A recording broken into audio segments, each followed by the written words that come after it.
Yeah.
Good morning, everyone. It is great to see you here.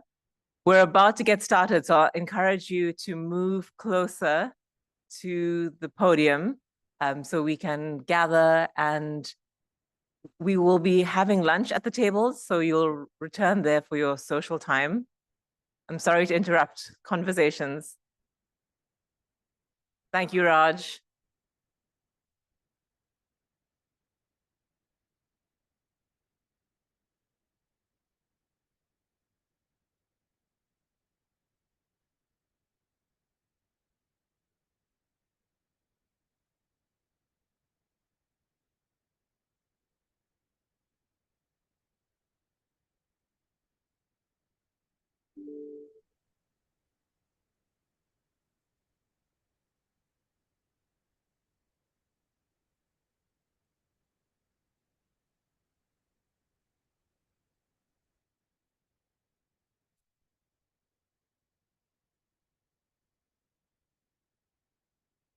Good morning, everybody.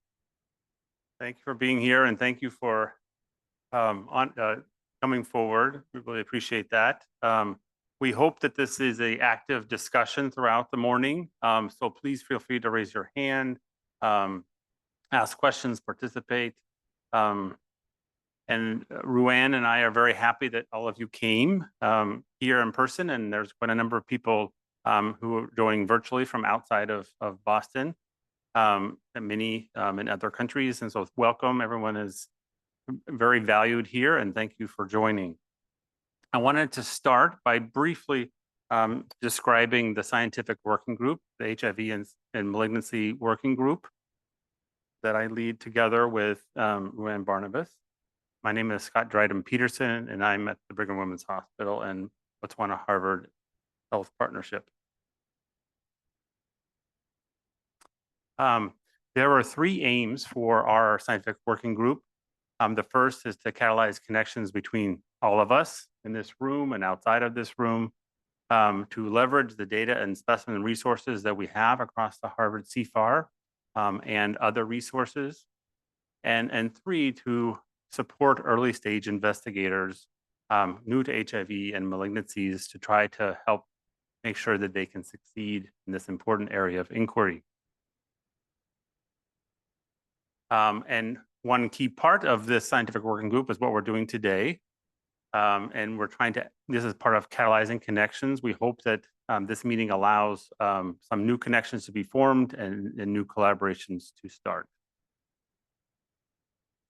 We are also trying to do a better job of connecting the HIV research community with the oncology research community and care pathways for both.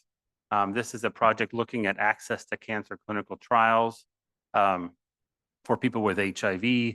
And on the top left, you can see that there has been improvement in with decreasing amounts of exclusion from cancer clinical trials. However, there's increasing exclusion for other things, for CD4 cell counts, viral load parameters, and other things that may not be appropriate. And we're working to try to work with our local IRBs and IRBs nationally to try to improve access. We are also trying to improve access to data and specimens. This is a summary of the cancers that occurred across the Mass General Brigham system over the past decade or so. And you can see that cancers of the rectum and anus, predominantly anal squamous cell carcinoma related HPV, is the leading non-melanoma skin cancer happening in our community. And you also see that cervix is quite high on this list. Penile cancer and vulvar cancer are also relatively common locally. As I mentioned, I work in Botswana. And this is what we have seen in terms of the evolution of cancer types from 2010 to present. On the left are the most common cancers in women, with HIV. You can see cervical cancer persistently accounts for half of all tumors that occur in women with HIV. And just below that are vulvar cancer. And a little farther down, you can see anal cancer. For men, Kaposi sarcoma was the leading tumor, but that has now changed with penile cancer, now the most common cancer among men in Botswana with HIV. And their third aim is to encourage grants focused on malignancy. And we are putting out a call for applications for the developmental awards to focus on different mechanisms of HPV-associated cancer, differential access to care for people with HIV, and a number of things. And you should see that in your inbox over the next few weeks. And with that, I will turn it over to Ruan.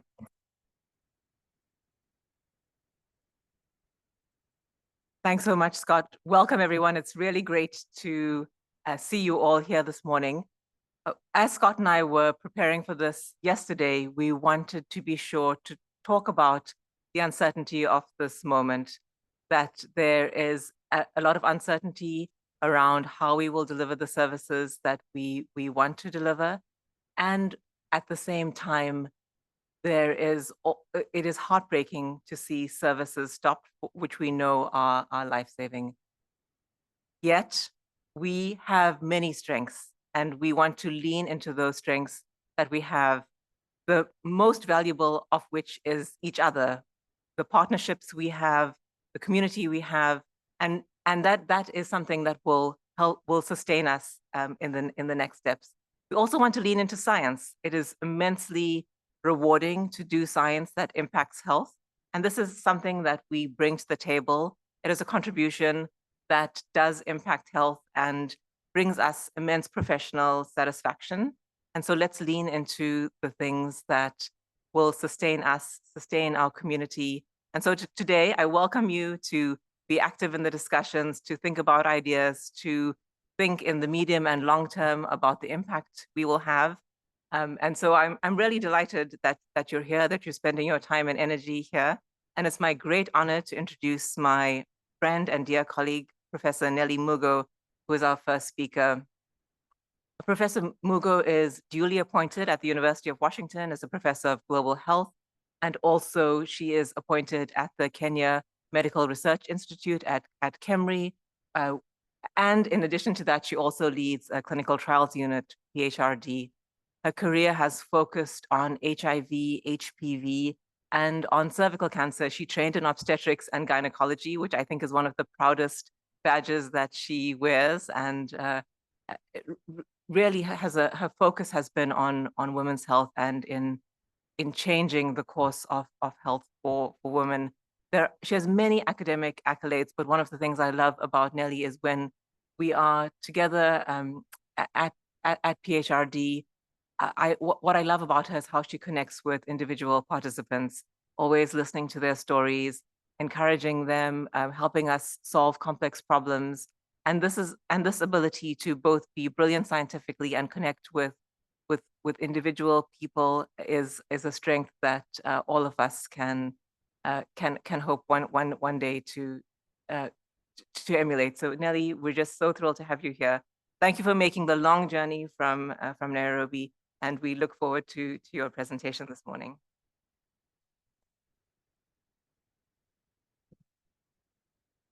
Good morning. Thank you, Ruan, for that introduction. And I want to thank all of you and everybody at Harvard for this invitation to come here. I've wanted to come to Boston and visit Ruan since she moved here. And this was the opportunity to see where her work is going and just see the people that she works with. It's also a great pleasure for me to actually talk about HPV and cervical cancer. And we were just talking with Scott, who we happen to be on another trial with, that it's not just cervical cancer, but cervix, of course, is also important. So it's a real pleasure to have this opportunity. So I've been asked to talk about HPV vaccination and HIV. And I wanted to disclose that I have money from Merck to do an investigator-initiated study for people for HPV vaccine immunogenicity. So I'll look broadly in my talk today. I'll discuss HPV epidemiology, the synergy between HIV and HPV, the HPV vaccine, why it works so well, the properties around it that make it work so well, and then look at the various studies that we have, the data we have on HPV vaccine in different populations of people living with HIV, and the things we need to think about when people living with HIV get HPV vaccine, and what the research gaps are likely to be, because that's where we spend a lot of our time. So HPV infection is the second highest infection-related attributable risk cancer following Helicobacter. And I know we think, and people know more about Hep B, but we don't think that HPV might have a higher influence on cancer, I think, than hepatitis B, but it does. We have 2.2 million people who have infection attributable cancers annually.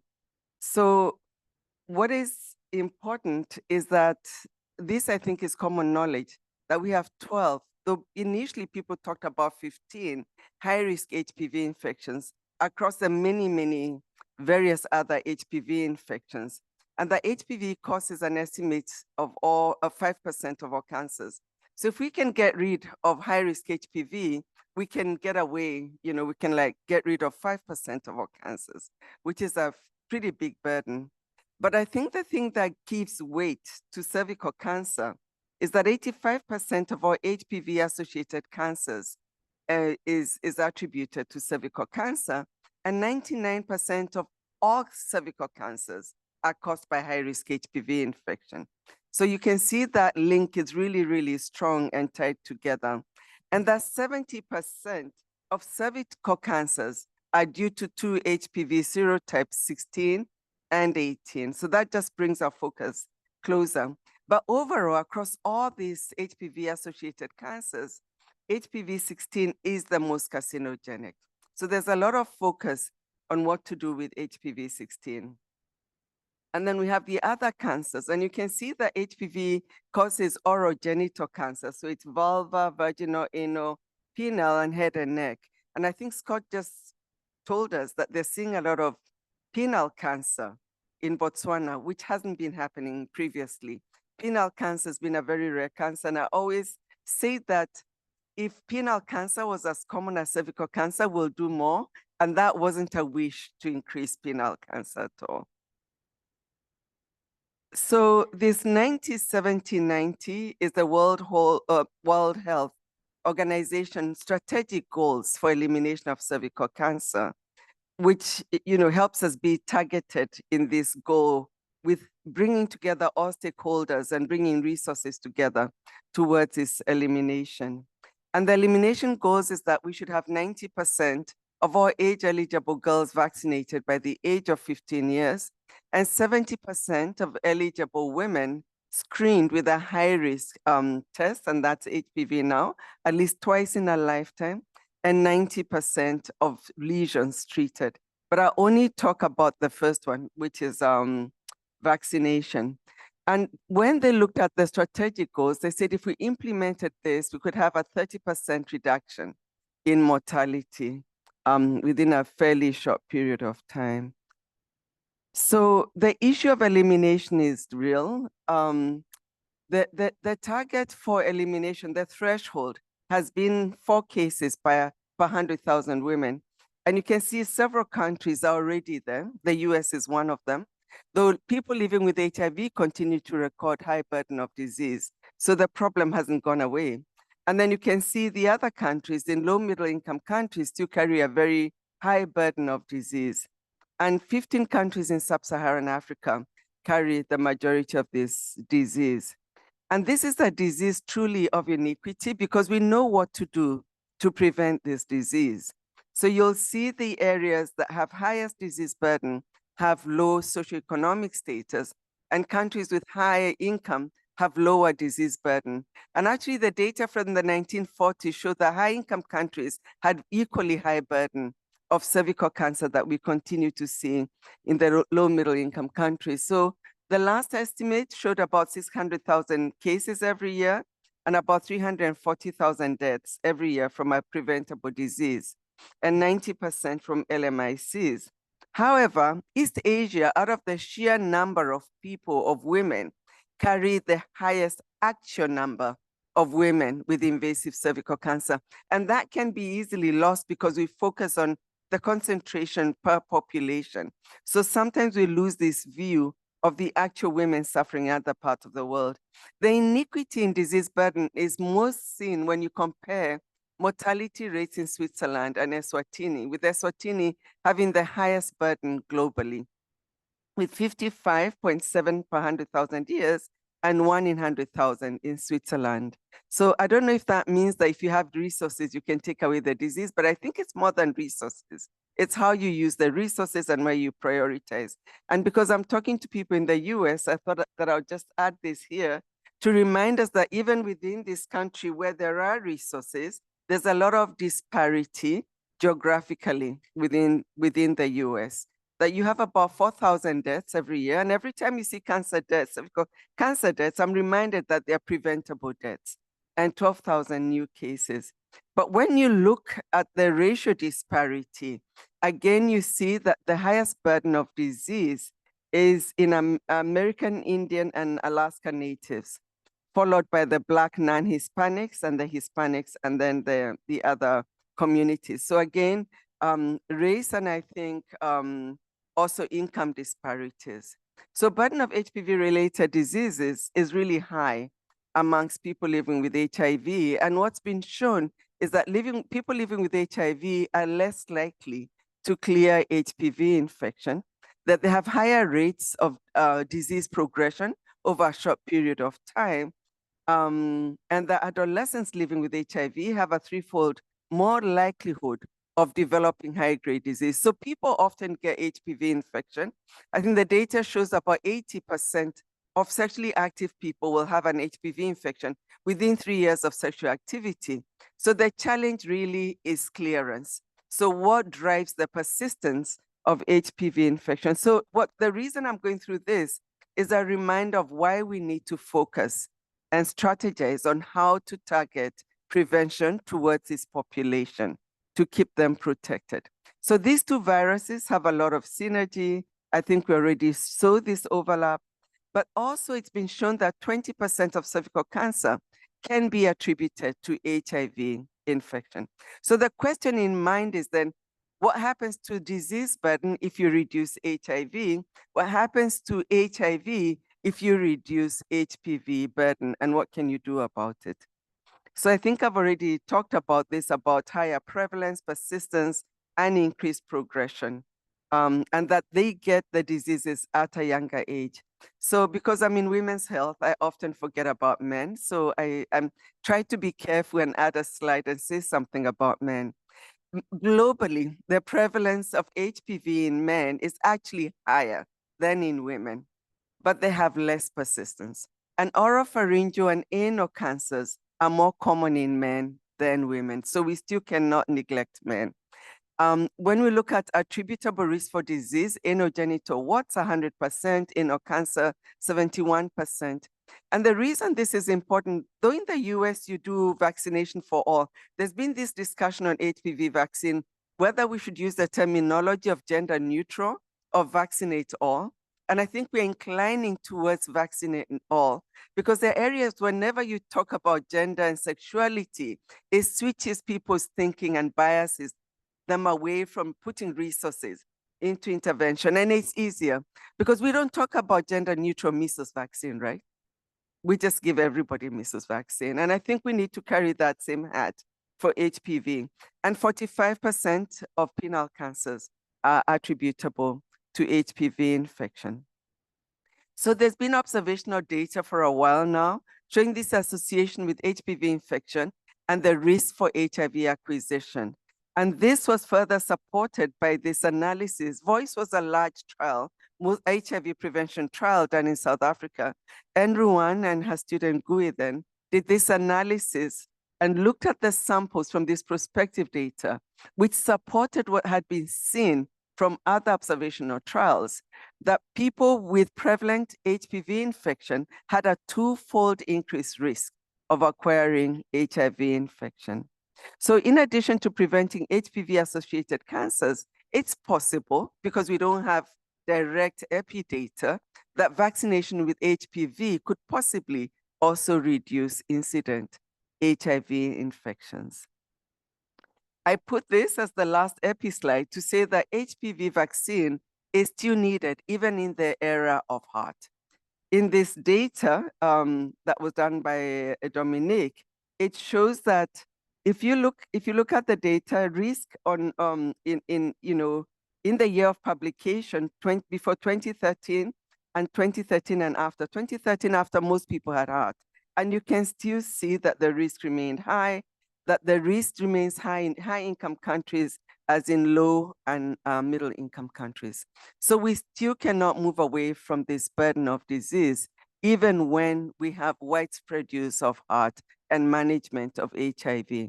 So I wanted to review the existing evidence on the efficacy of HPV vaccine, of vaccination amongst people living with with HIV, which I think is the gist of my talk. I'll not go too much into this, but just to say that the HPV virus is on the epithelium.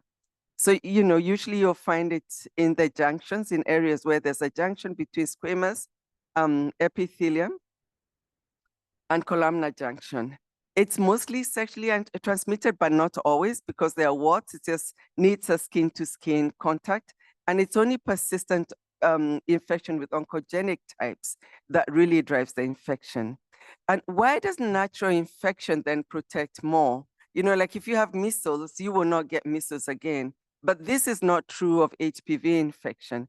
That the antibody response to HPV infection following natural infection is weak and it's slow, and that it's not protective. So you can have previous infection, clear it, and get a reinfection. So you don't get natural protection from, you don't get protected from natural infection. However, with the vaccine, you get very much higher antibody titers after vaccination, even with a single dose, and that the neutralizing antibodies persist for many years. And we have data from Costa Rica trial showing that this is now persisting for up to, I think it's 19 years. I know I've written 16, but the latest data is much, much longer. And this has been shown to be true even for single dose. There have been no breakthrough infections years after infection. The avidity index is consistently high across vaccine doses. But the thing is that we don't know what the threshold of protection for antibody titers is. So even in trials where people's titers really went down, they still did not get the lesions. So that's the one unknown. So why are they much stronger?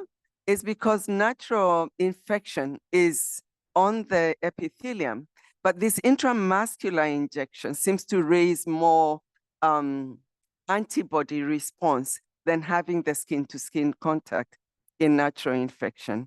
And it evokes a strong response with antibodies and reactive memory, so that later on, if there's an infection, if there's a rising infection, the antibody, the B memory cells rise to be protective.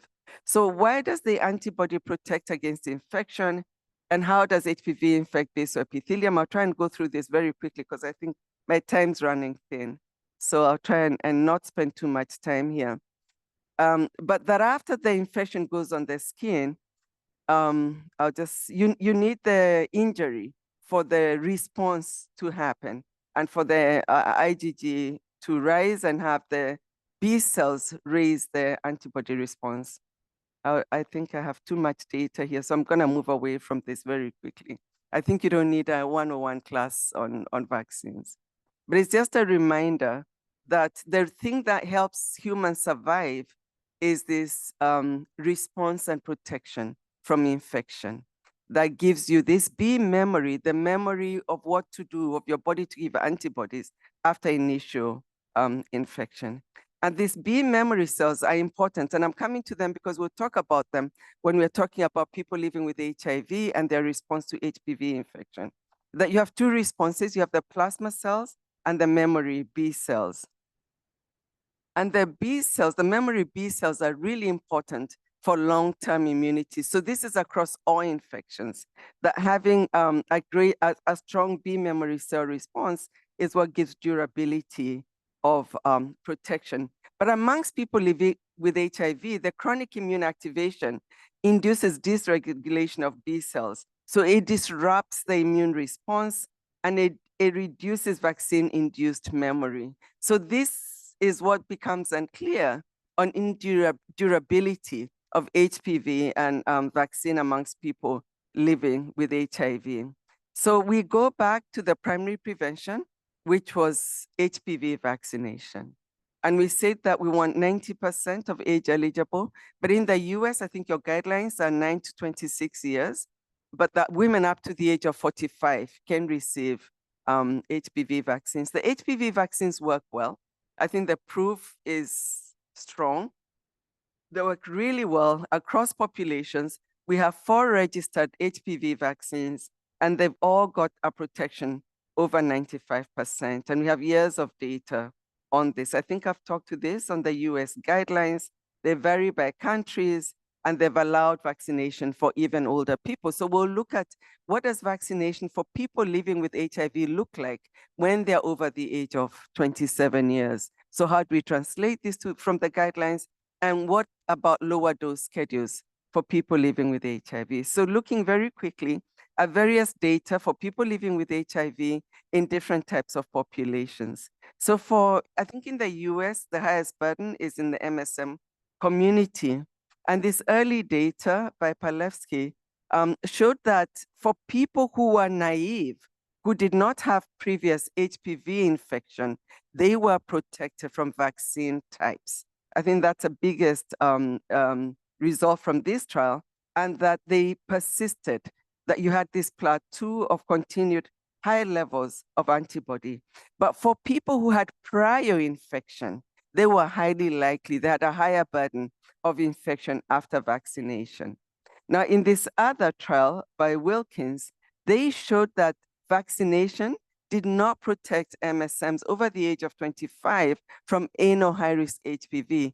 But in this cohort, they had like 45% with prior HPV infection. And what this tells us is that we need to focus on pre-section. We need to give vaccines a little earlier.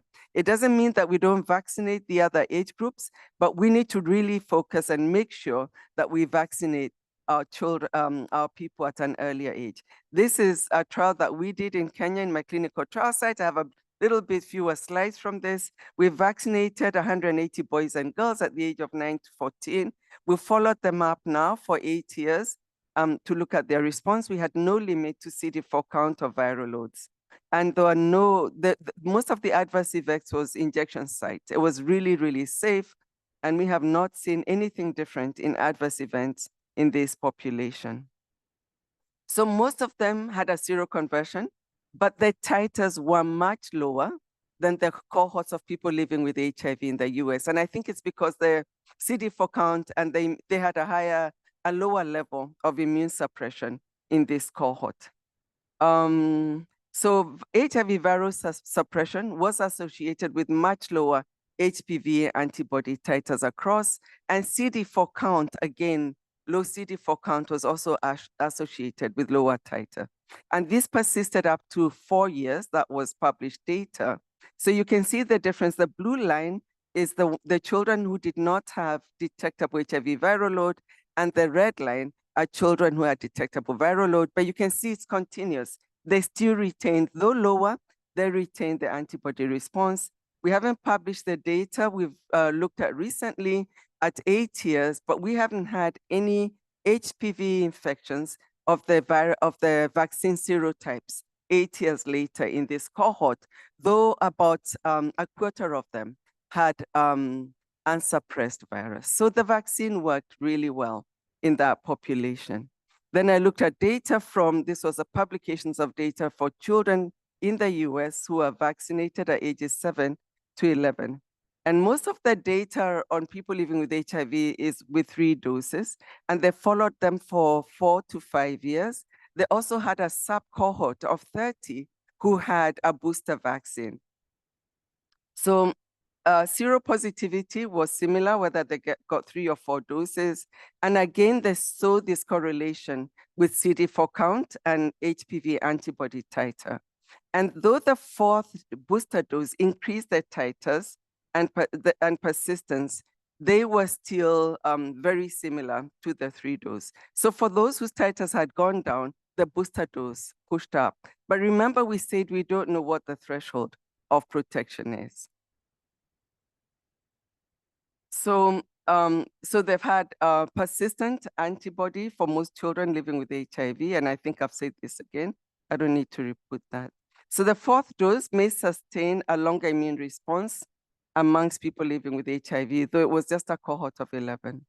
I think I don't need to repeat this either. So we can look at adult women living with HIV and what that looked like. And in this data, COGIC, it was a trial done in South Africa using the bivalent vaccine, and they vaccinated 120 women ages 18 to 25, and they compared them to women not living with HIV. And the same data is consistent, that women living with HIV had lower titer, but they still retained antibody response over the period of follow-up. And they said that the vaccine itself did not have any impact on HIV disease, either the CD4 count or the HIV viral load. And that the safety indicators were similar for women living with HIV and those not with HIV. So these data are consistent, so are not repeated. This included cohorts of women in Brazil. And what this showed is this trend in difference with CD4 count. So women with higher CD4 count had higher titer, and the lower group of CD4 count, the lower the titer of HPV. So disease status really matters to response, and against there's no safety concern. So what about if if people living with HIV get less than 3 doses? There's not much data here. The only data we have is from this population survey in South Africa, which was recently published.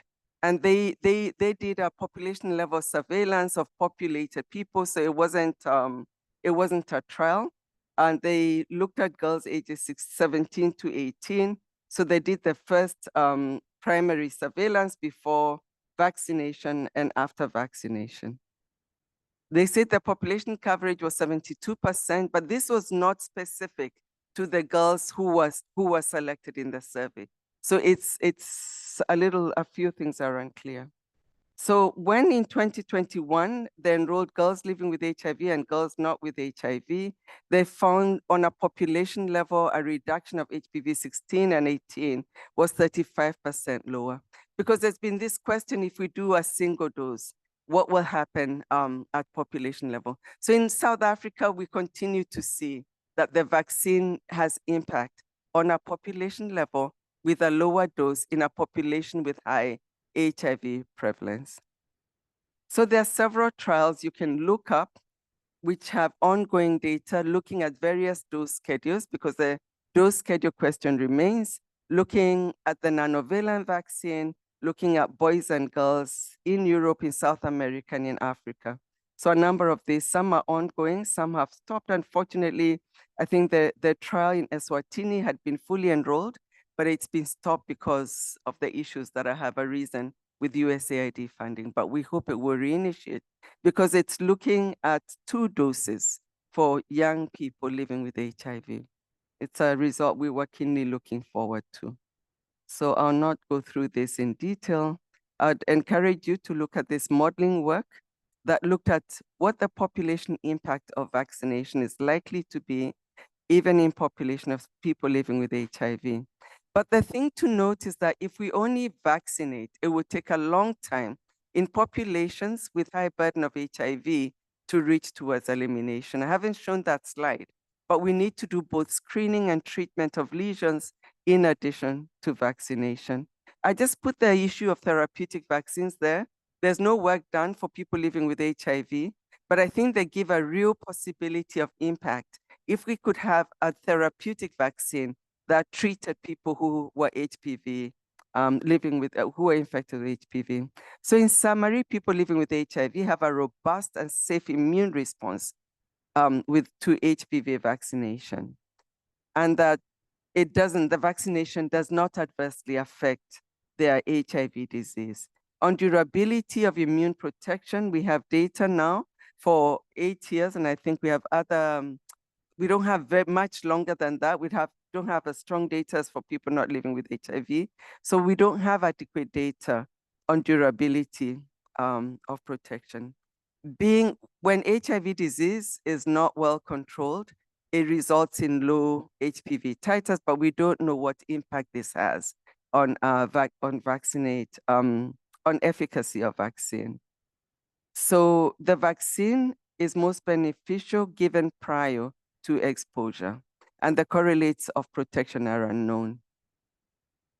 So I always think of the area of HPV vaccine and HPV-associated diseases, that everything is so near because we have the evidence and we have the tools, yet so far, because we haven't adequately implemented the knowledge and the tools that we have, that we really should target populations at an early age. We need to make sure that people get vaccines early before they're exposed to infection, that people living with HIV are a priority for vaccination. And with the wide availability of heart, people are living longer. I think I saw data that most people living with HIV in the US now are over 50. So for the ones who are young, they have a long life expectancy.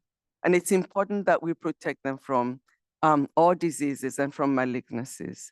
And that any threat to the programs for HIV treatment is a threat for all HPV-associated diseases, and the impact may be there for vaccination.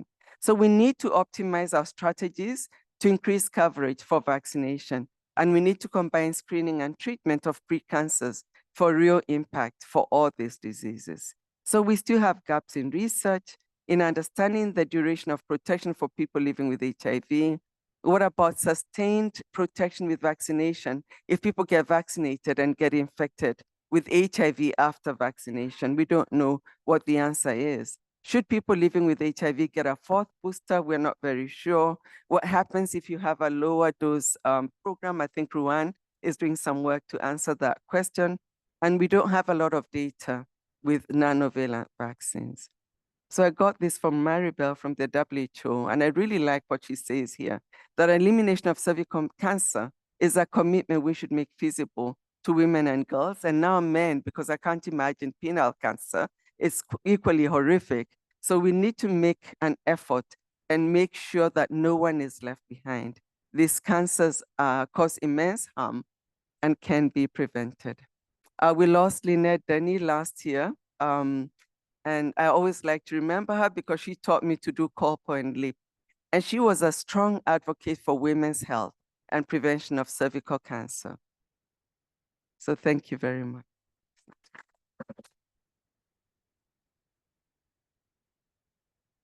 Thank you so much, Nelly. That was so inspiring to hear. And we have time for a few questions, Raj.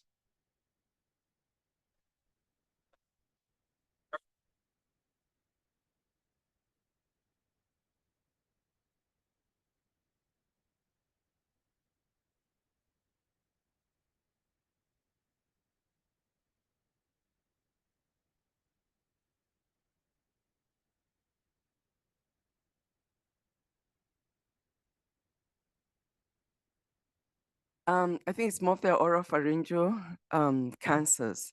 And there's a little data, but it's not strong data. I think it was one of my slides. There's some reduction, but there hasn't been shown. But one would assume it would be because it clears the infection.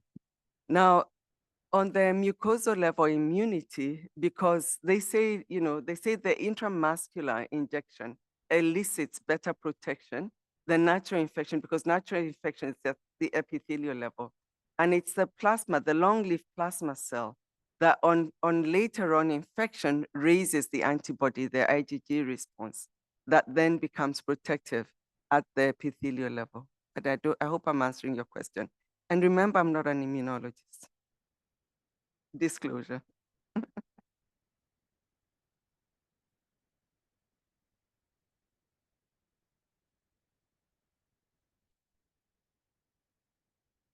We have a mic now. Let me. We have a couple of mics.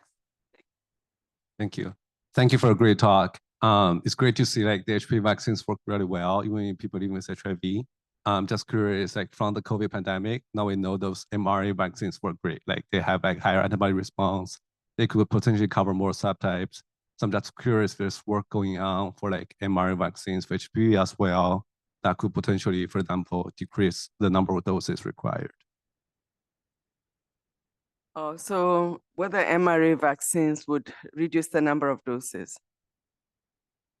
Like in the if there's like development work going on trying to do mRNA vaccines for HPV? I know that people are interested in using the mRNA platform. I don't know exactly how far along that work is, but it's an obvious question that we should be able to answer. Thank you.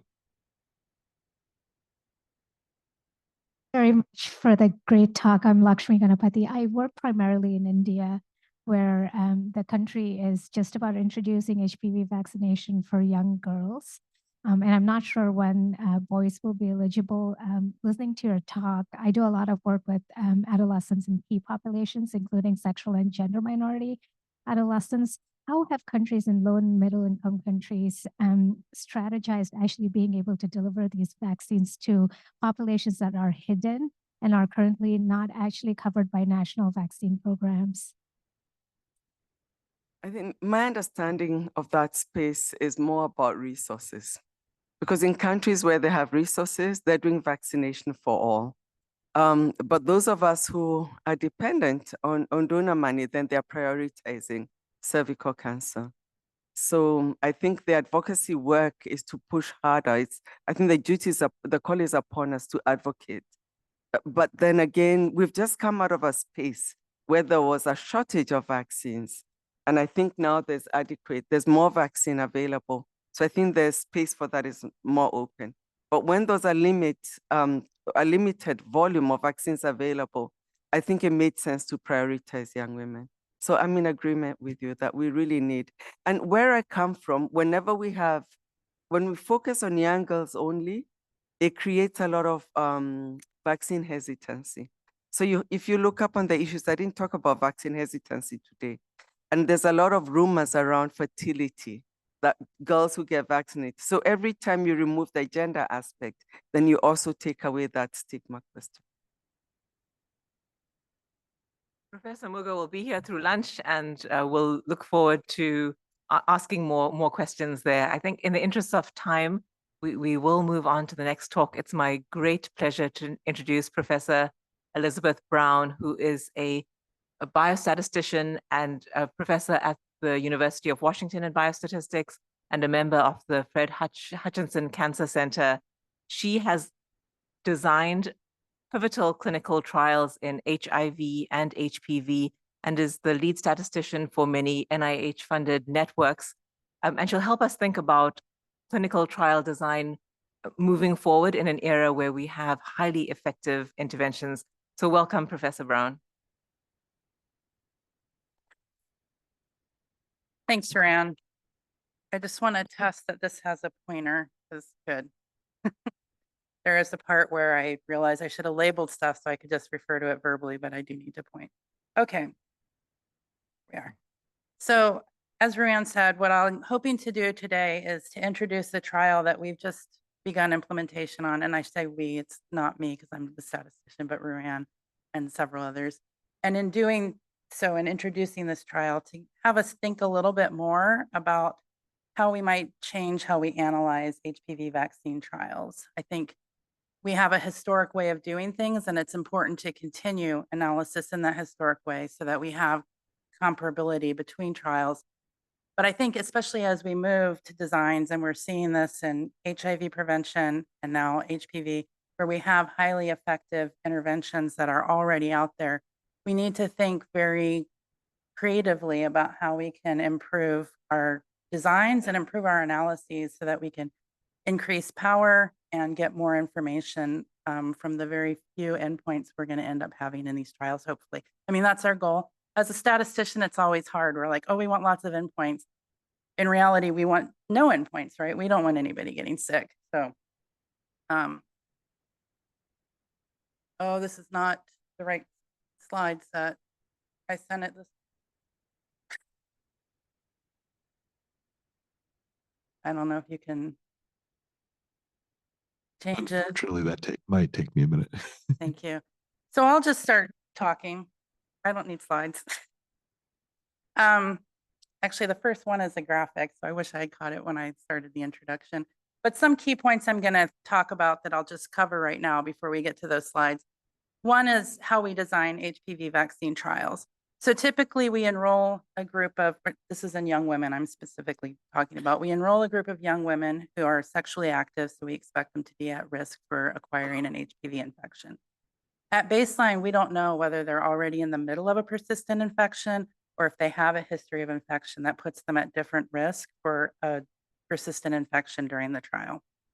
And so we have to account for that in the design. So we enroll a certain number of people expecting that we're not going to be able to include everyone in our final analysis. And that can be up to 50% of the people. So that's one of the key points. I'm really sorry about the slides. I sent them last night. Okay, great. And so that's one of the key things that I want to get at, especially when we're doing multivalent vaccine trials. Now you can get infections of many different types. So you're at risk for the analyses I'll talk about will be 7 types in particular. And so if you're removing everybody at baseline who has one of those 7 types or some evidence of persistent infection at baseline, you're removing up to 50% of your population, even though those women are still at risk for HPV persistent infection throughout the course of your study. So I think that's one of the things that we need to start thinking creatively about is how do we bring these women back into the analysis? So I'll be focusing a little bit on that. I'm trying to think of what else I can cover until these appear. Are we good? Yeah, these are the draft slides that I was asked to share before I finish the presentation. Got it?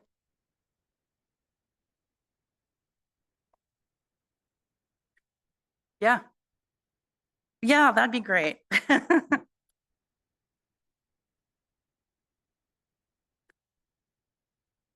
So it's still intention to treat because it's called a modified intention to treat analysis. So we still treat them as randomized. And this is sort of, if anyone's familiar with the new Estiman framework about how we talk about designing trials. So they have something called an intercurrent event that you have to specify at the beginning, which is weird to think of something at baseline as an intercurrent event, except that you can't know for everybody at baseline. So it's still intention to treat. I mean, you can't know when you vaccinate them, sorry, because you have to do the testing, send it off, and you get the answer back. So it's still intention to treat, but we refer to it as modified intent to treat. It's just that in HPV, unlike, are we good? And perfect. Okay. In HPV, unlike, and we do this in HIV too. We don't know necessarily. Some people are already infected at baseline and we have to remove them from analyses and prevention trials. Okay. So this is a slide that I shared a year ago tomorrow. And I thought it was really interesting to look at because this is where we were a year ago with 37 countries having single dose vaccine. So I went back to the WHO website because Brianne was kind enough to share this with me a year ago when I was doing a talk to look at the impact of Kenshi and the single dose efficacy that was proven in that study. And here we are now up to 64 countries with single dose vaccine. So this is the future. This is where we're moving, that we're going to be looking at populations of women who have a single dose as their history. And we can see that we're already seeing moderate to high coverage of one or more doses throughout the world. And so this impacts when women acquire HIV, what their HPV vaccination history will be.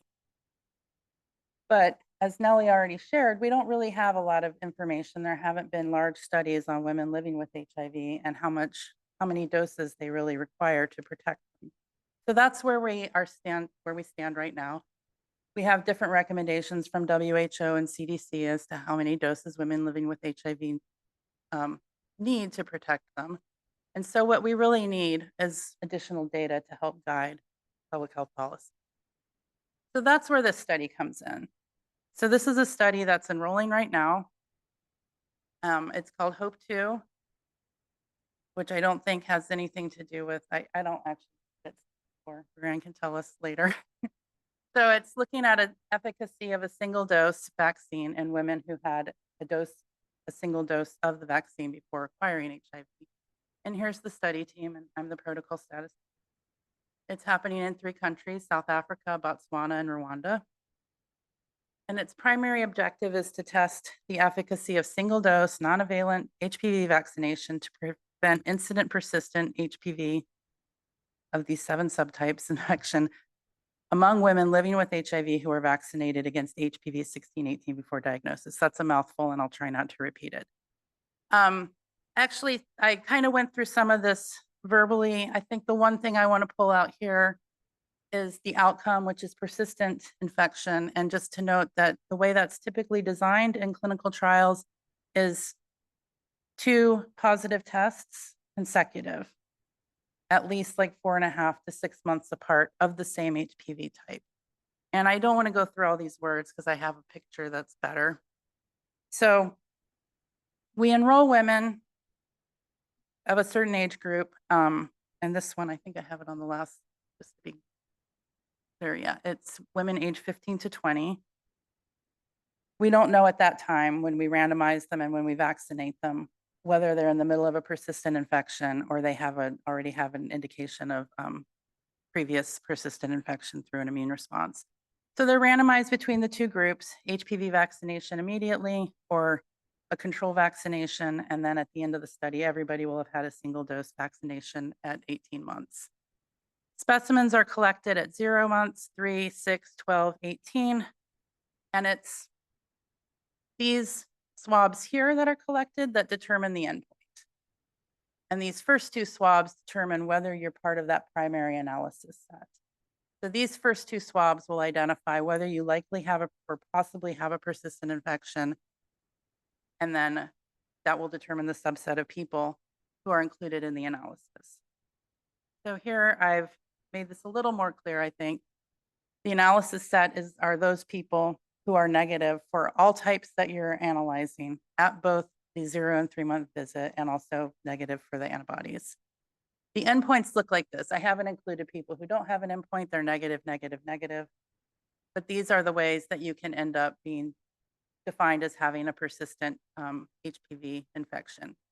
And actually, these negatives could be missing too, because you have the consecutive positives. So some things to note is this is really what we would call a interval censored endpoint. We don't actually know exactly when it happened, but that's okay because we'll know if it did happen.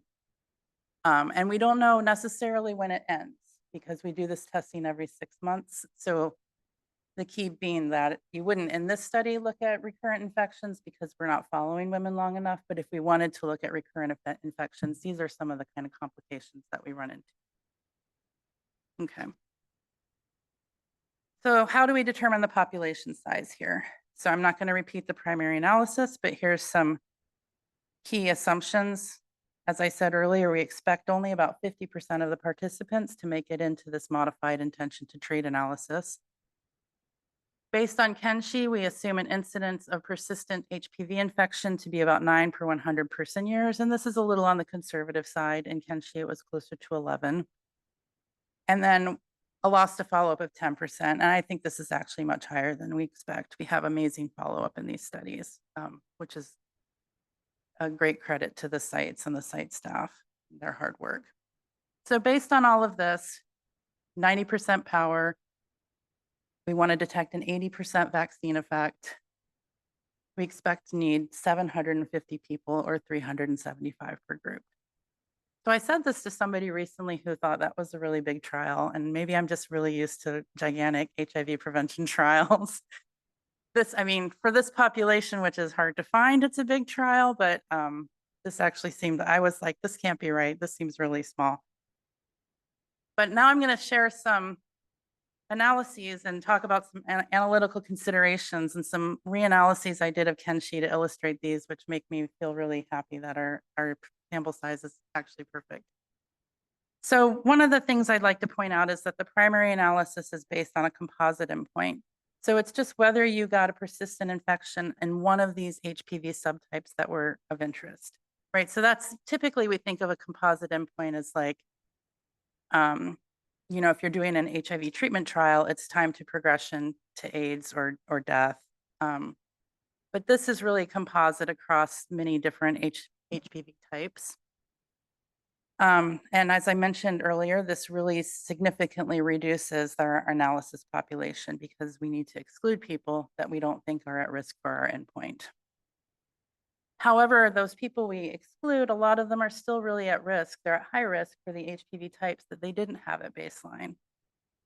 And typically, though, we do accompany these by type-specific analyses. So then you're going to have the complexity of having different analysis sets, different sized analysis sets that aren't, they should be comparable, but they might not be comparable because they're not the same people. So when you're doing the composite endpoint, maybe you have 500 people, and then you go on to do one of the less common HPV types, and it might be 700 people. And that's not a desirable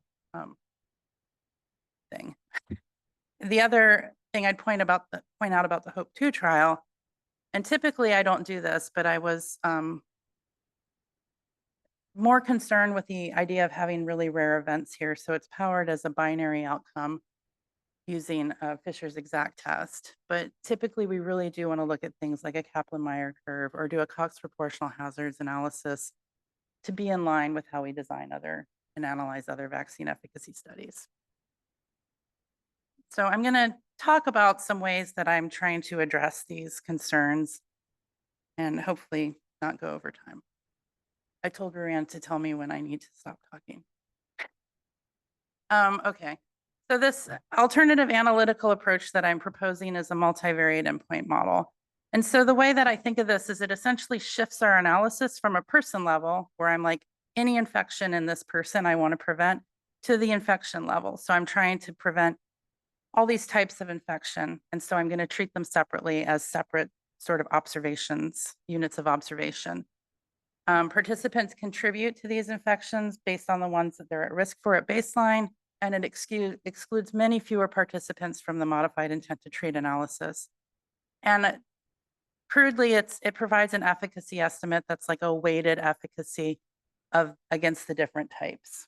So if we did each type separately and calculated a vaccine efficacy, this would be a weighted mean of those vaccine efficacies. It's a very crude description. So here's an example. Here's just some made up data from 3 fictional participants. This is where I need my pointer. So we see these are the observed test results, and then what, if we're looking at a typical survival analysis, what the primary endpoint would look like. So this top person never has a persistent infection. They get censored at 18 months.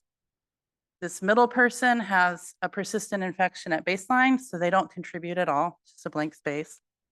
And this bottom person actually has 2 persistent infections, 2 different types, but they only contribute when the first one happens, so they have an event at 6 months.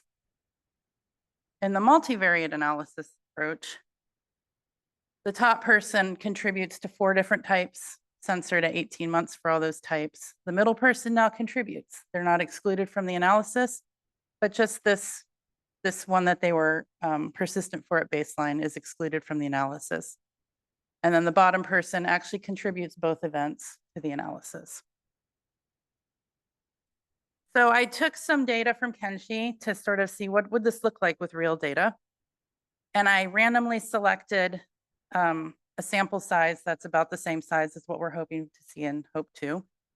And I used the time points that we would have for HOPE-2 because Kenshi is in like its, I don't know, 70th year. I'm kidding. It's like its 5th year now.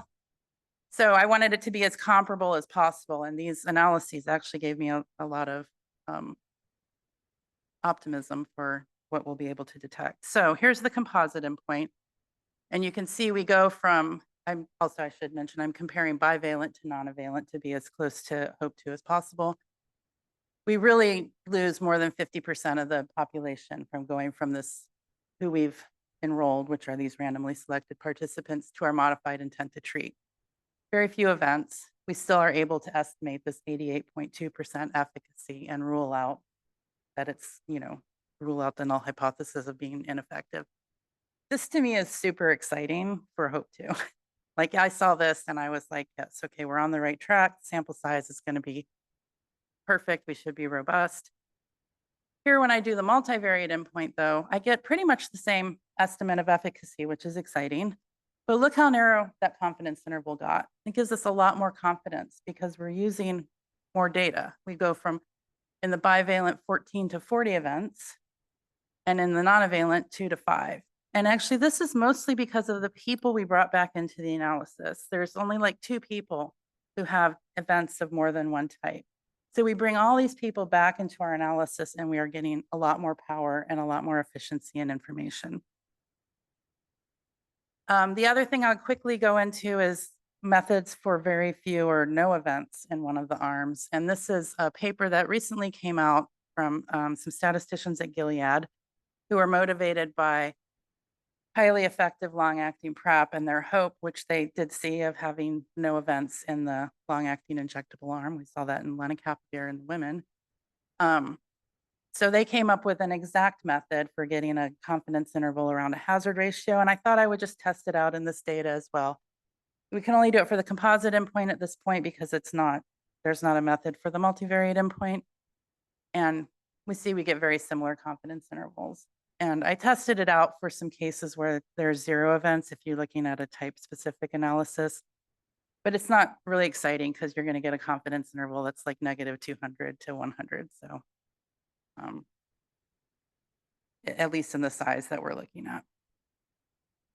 So I think I'm on time. Yeah. Closing remarks is just that the endpoints, I think, in these multivalent studies are much more complex than we've really talked about. I think it's really easy to keep doing things the same way that we've always done them. And I think we're at a turning point now where it's time to start thinking about different ways that we can augment the analyses that we've been doing. So I've shown some examples, but I think there's other areas to explore. I mentioned the interval censoring, because ideally we're doing longer studies. We want to count those recurrent events, but we have to figure out things like when does an infection end and the next one start? And the complexity of that, right, is once you have your persistent infection, not to get too technical, but you're taken out of the risk set. And then you have to be put back in at some point in time. So we really have to figure that out. We also have some methods coming out for single arm designs that are worth exploring more, and some methods for leveraging non-target HPV types to improve efficiency of our efficacy estimates. So I think that is, yeah, thank you. And I really want to thank the Kenshi and HOPE2 teams. It's so exciting to hear. We have time for one question. Please, and I'll pass you the mic. Thank you so much. Does your multivariate average consider the risk of the HPV type in the weighting?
Field effect of a prior HPV infection has an effect that is not included in this, or how do you Yeah. account for bias related to those kinds of things? That wouldn't be reflected in this model, except that you are clustering by person. So the fact that they're correlated is accounted for, but not directly. So the fact that some women are just at higher risk because of their sexual behaviors, that would be accounted for by clustering.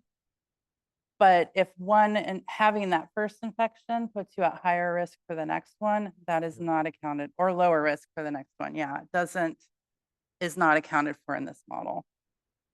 That could be done, but then you're getting into, I think, so much complexity.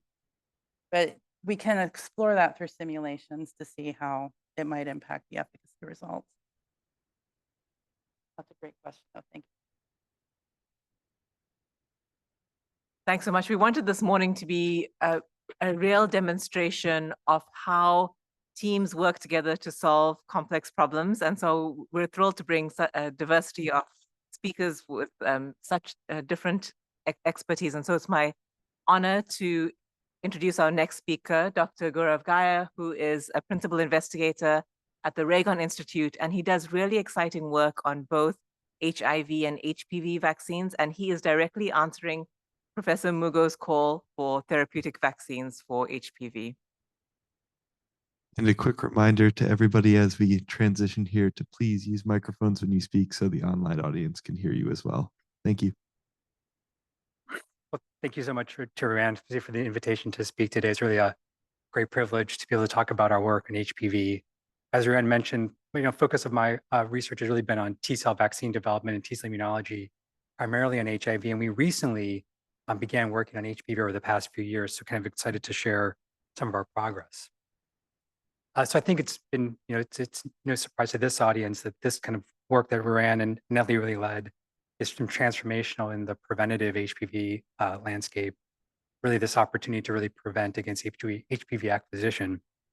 And I think from an immunologic standpoint, I think as Nellie nicely pointed out, really these vaccines work by inducing antibodies to the L1 protein, and those can really then neutralize and kind of block viral infection, therefore protect against acquisition. But these vaccines, unfortunately, because of this antibody-based induction, really have limited efficacy against established HPV infections. So they really don't have much therapeutic benefit. And this is just from an immunological standpoint.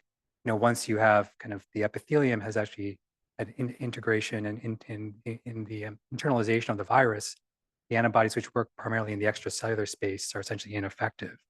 But this does provide a really optimal role for CD8 T cells, this other arm of immune response, which are actually well positioned to essentially eliminate virally infected cells. So that's really been the goal of our lab's work, is to actually take the insights that we've gained from HIV T cell vaccine development and see if we couldn't develop a therapeutic T cell vaccine for HPV.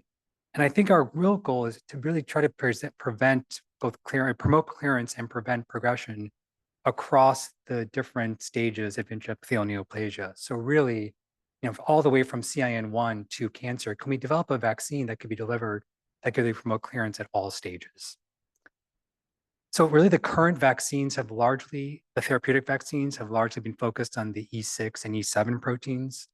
There's a couple of issues with, I think, trying to use that vaccine for our goal of kind of clearance at any stage. One is these proteins are really small in the context of the overall HPV proteome. So that limited sequence space doesn't allow for the best kind of binding to the diversity of HLA or MHC class 1 alleles in the population. So you don't get great population coverage. In addition, they're primarily present just at this kind of late stage, more CIN3, and at more the kind of cancer stage, and really are not optimally expressed at these earlier stages. So these kind of current vaccines maybe potentially have some efficacy at this stage, but I think the opportunity to really develop new vaccines that can promote clearance, let's go back for a second, promote clearance would be a better option. So this is just some data from one of many studies which really demonstrates the potential potency of these potential T cell responses.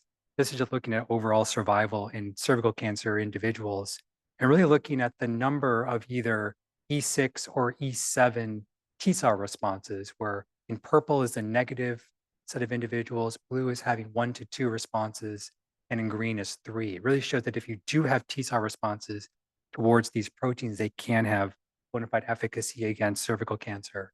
But as I mentioned, the actual frequency of individuals within this cohort that generate those responses was quite low. So really over 60% really had no responses to either the E6 or the E7 proteins. So this gets back to the point that these small proteins of limited size may not get us the optimal coverage of individuals. And so again, inclusion of potentially additional proteins beyond an E6 and E7 would potentially enhance population coverage by getting to more HLA class 1 alleles, but also give us that opportunity to really hit the different stages of the cervical cancer progression landscape. So here you can see that at CIN1 and CIN2, this is where you have increased expression of the other early proteins, E1, E2, and E5. And you start to look at the size of these actual proteins, they're quite large. So you can imagine that amount of sequence would then allow us to cover potentially a lot more HLA class 1 alleles and more coverage of the population. So this has been a key thesis of the work in the lab, is that really we should be including additional E proteins, in addition to E6 and E7, so E1, E2, and E5, and this could promote clearance in an earlier stage and potentially cover more individuals. And so that's really just kind of, I think, just one additional piece of evidence here. When we look at individuals with head and neck cancer, we actually do see that there is broad reactivity to E2 and E5 in kind of 2 separate studies, indicating that you can generate T cell responses to the additional proteins. This is kind of just a good representative example of this. So really what I think our goal kind of synthesizes is, can we generate T cell vaccine that induces responses to all of these early proteins? And again, our focus was primarily on HPV 16 and 18, because this does account for about 70% of global cervical cancer cases. And I do just want to highlight Alton, who's in the audience over there. This has really been work that he's been leading the laboratory. It's a lot of credit goes to him for some of the innovation that we've taken to really try to achieve this goal. All right, so we first want to just kind of see what's the challenge here in trying to develop this T-cell based vaccine for HPV 16, 18 targeting these proteins. And the first thing was the substantial viral sequence variability between 16 and 18. So coming from the HIV standpoint, we thought, well, this is going to be some variants and some mutations within different clades. And so we have been trying to focus on more conserved, constrained regions. When we actually looked at HPV 16, 18, they're really just almost two different viruses from a sequence standpoint. So here's looking at the sequence identity matrix for 16, 18, and really there was about 30 to 40% sequence overlap. This is for E6, and also for E7, we see something very similar. So we really started to think, well, we're not going to have to make a combined, one side sequence for 16, 18. We have to make a 16, 18 and an 18 vaccine and actually put them together. So it's kind of like the first difference from our HIV vaccine work. The second thing was just the size of these proteins. They're very large. And so trying to accommodate these large proteins, particularly E1, E2, and then adding E5, 2E6, and E7, just the overall essentially genomic space that would take, it doesn't fit with existing vaccine vectors. So with mRNA, there would be a real challenge. Also with adenoviral vectors, which are really the two modalities we've been exploring, it was really going to be problematic to try to get the size of both 16 and 18 genomic material into these vaccine vectors. So our solution was actually to really rely on epitope prediction algorithms to identify specific regions within HPV that are enriched for these T-cell targets. So the idea was we could take any given sequence and essentially start to define regions that are essentially what we called immunogenic inactive. There's really no T-cell epitopes within that part of the protein. And so we would exclude these regions and then just include the regions that are really enriched for specific epitopes. And so we could use these kind of epitope prediction models and really apply this to specific the HPV proteins in 1618 across from E1 to E7, and then define the regions that are optimal to include within the vaccine, and then really limit the amount of proteomic space we need to include in our vaccine design. So this is during this time, we were working with Regina Barzilay at MIT to develop a new artificial intelligence epitope-based prediction model. Happy to report that this was published actually last week in Nature Machine Intelligence. And we think the exciting part about this model was two things. One is it really does outperform kind of the existing state of the art. So we call this model MUNIS here in blue, and it really does outperform these other kind of well-known models. And a key thing was actually we compared it, even though these other models had a very high % test train overlap and ours was 0, we still had outperformance of this AI-based model. I think it's just another example of the power of artificial intelligence to be used for biomedical problems. And really that was due to just this extraordinary low false positive rate, where we actually looked at known binders versus decoy binders. The MUNIS model was very good at kind of generally defining good binders, but very rarely ever predicted a non-binder to bind. So for our application of really trying to focus on what are the epitopes within proteins that are going to bind to HLA class 1 alleles and be immunogenic, we felt like our model was actually optimally designed for this.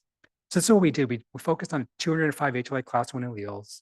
We put in all the early proteins into the model. We got all these predicted MHC1 peptide pairs within the HPV proteins. And we actually found this striking enrichment of the number of peptides, particularly in the E1 and E2 proteins. So it already started to say that this was going to provide us an opportunity to really cover more people because we were able to hit more HLA class 1 alleles, and these would potentially be very immunogenic and be able to hit the viral infection in much earlier stages. So this was kind of like already exciting, promising thing to see. In addition, we said, well, we want to focus primarily on lower middle income countries where we see a lot of kind of this rise in cervical cancer cases, particularly in sub-Saharan Africa. So we focused on the selection of HLA class 1 alleles that really were enriched for that part of the world. We did this through a number of steps by looking within individual country populations and across populations, sub-Saharan Africa, and then we really selected kind of the top alleles that really covered as many possible individuals that we could find within this region of the world. And that led to really about 40 HLA class 1 alleles, which provided with far greater than 99% coverage of these sub-Saharan African populations.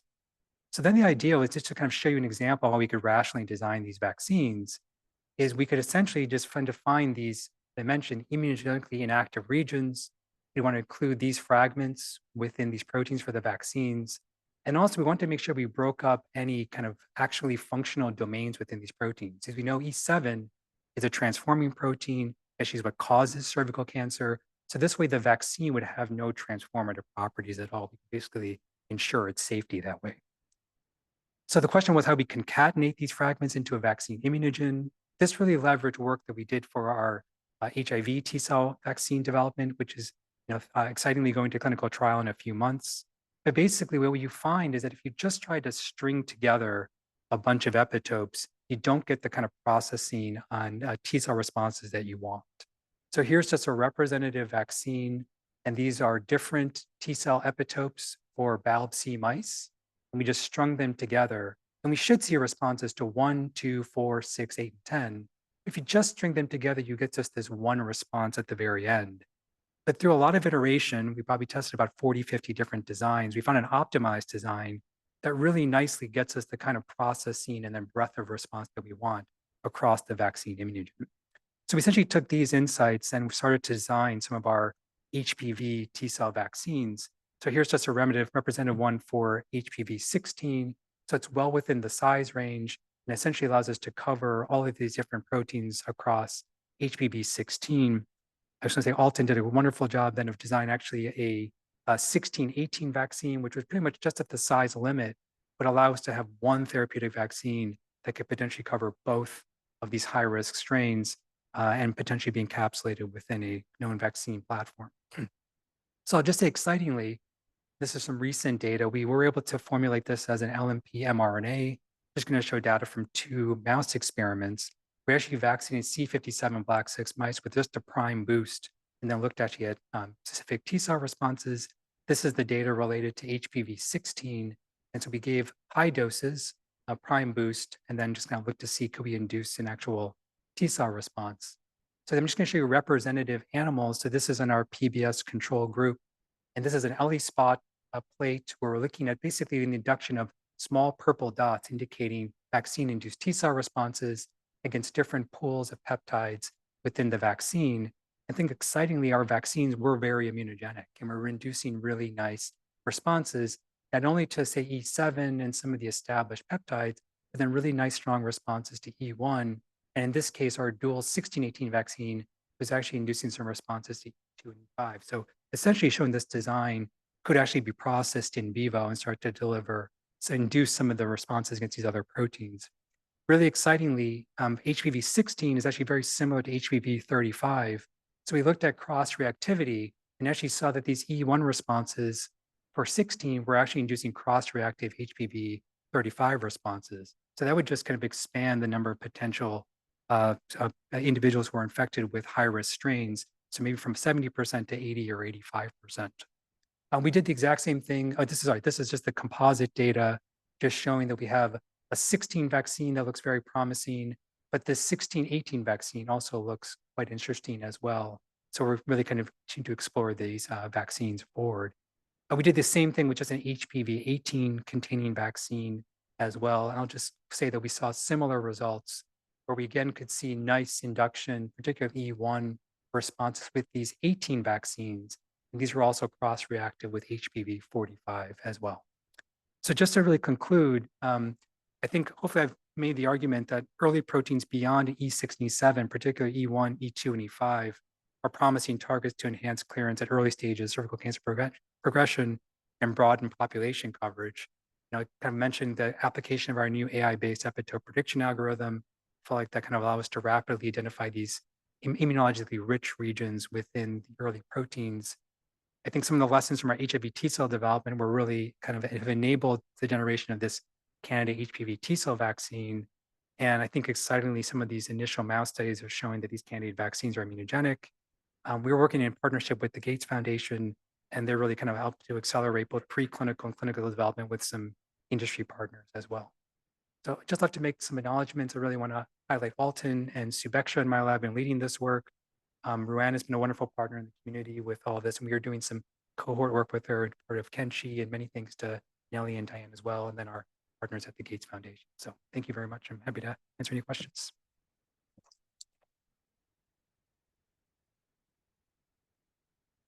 Thanks so much. The technology is so exciting now, and we can really make high efficacy interventions. So let's have some questions, please. We'll get the mic.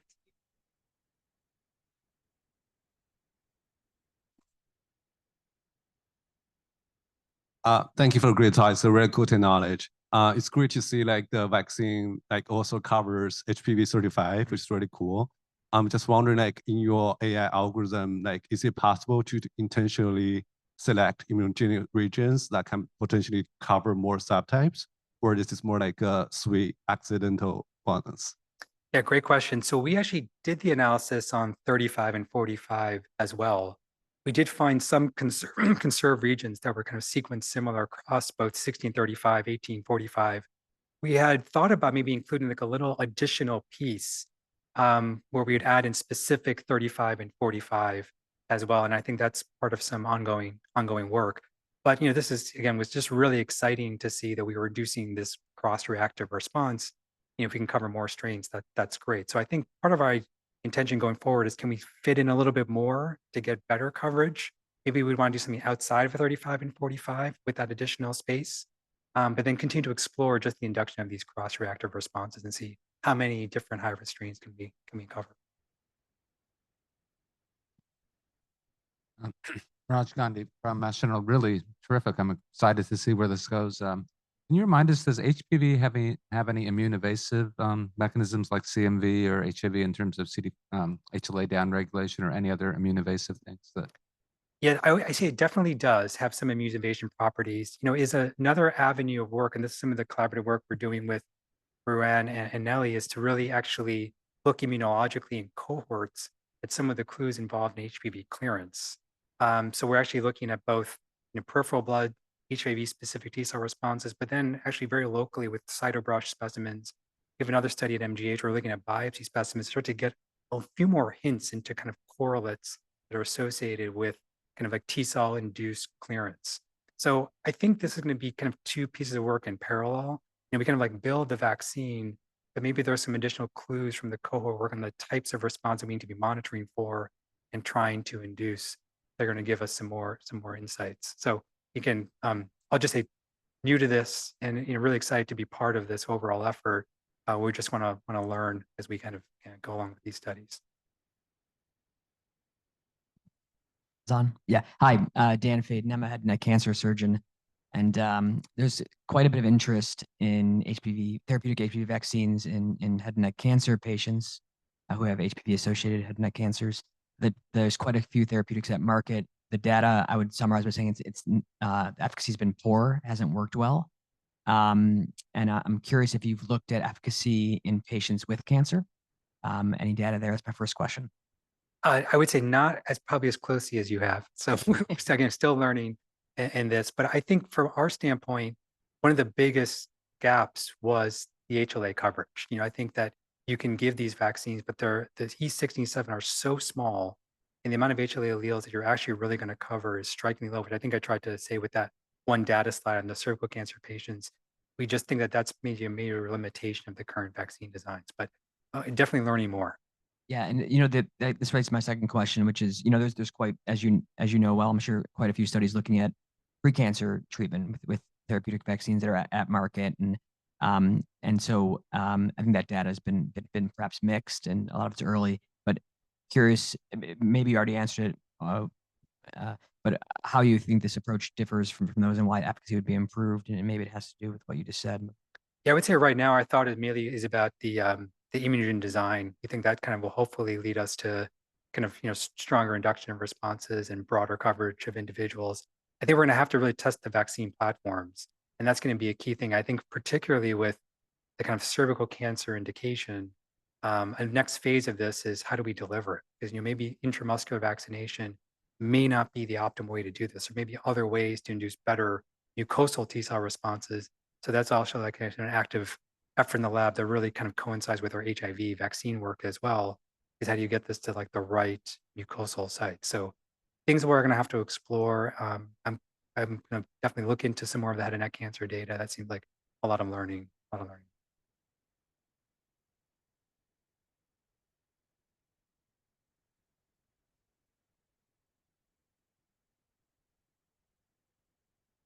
Hi, so my name is Beth Steyer. I'm a gynecologist at Boston University and also do anal cancer prevention work. So my question is actually related to Dan's. At what point in the spectrum of HPV infection, pre-cancer, cancer, do you see your therapeutic vaccines as working? Yeah, our goal is really from CIN1 onwards, Okay. really, 'cause, so the E6 and E7 components are there for later stage, but then those E1, 2, and 5 components are there for the earlier stage. So our hope is to really try to cover, all stages if we can.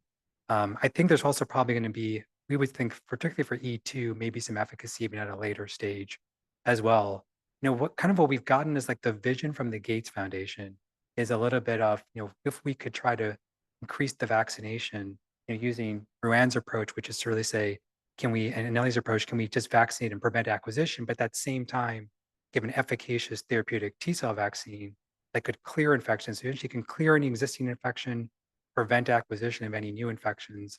That'd be optimal. So our goal is hopefully to kind of cover CIN1 onwards, and that's what we're aiming for. You might want to consider anal work only because of the high prevalence of HPV-16 in HIV positive MSM. I mean, it's about 25%. Wow. So much higher numbers than you'll find in the cervix. Thank you. Thanks so much. Let's give all our speakers from this morning a warm round of applause. It's really terrific to see this science come together to answer these complex problems moving forward. We have a short break now, and then we'll come back for the next session in our series.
Okay, we're going to go ahead and get started with the next session. If people could take their seats.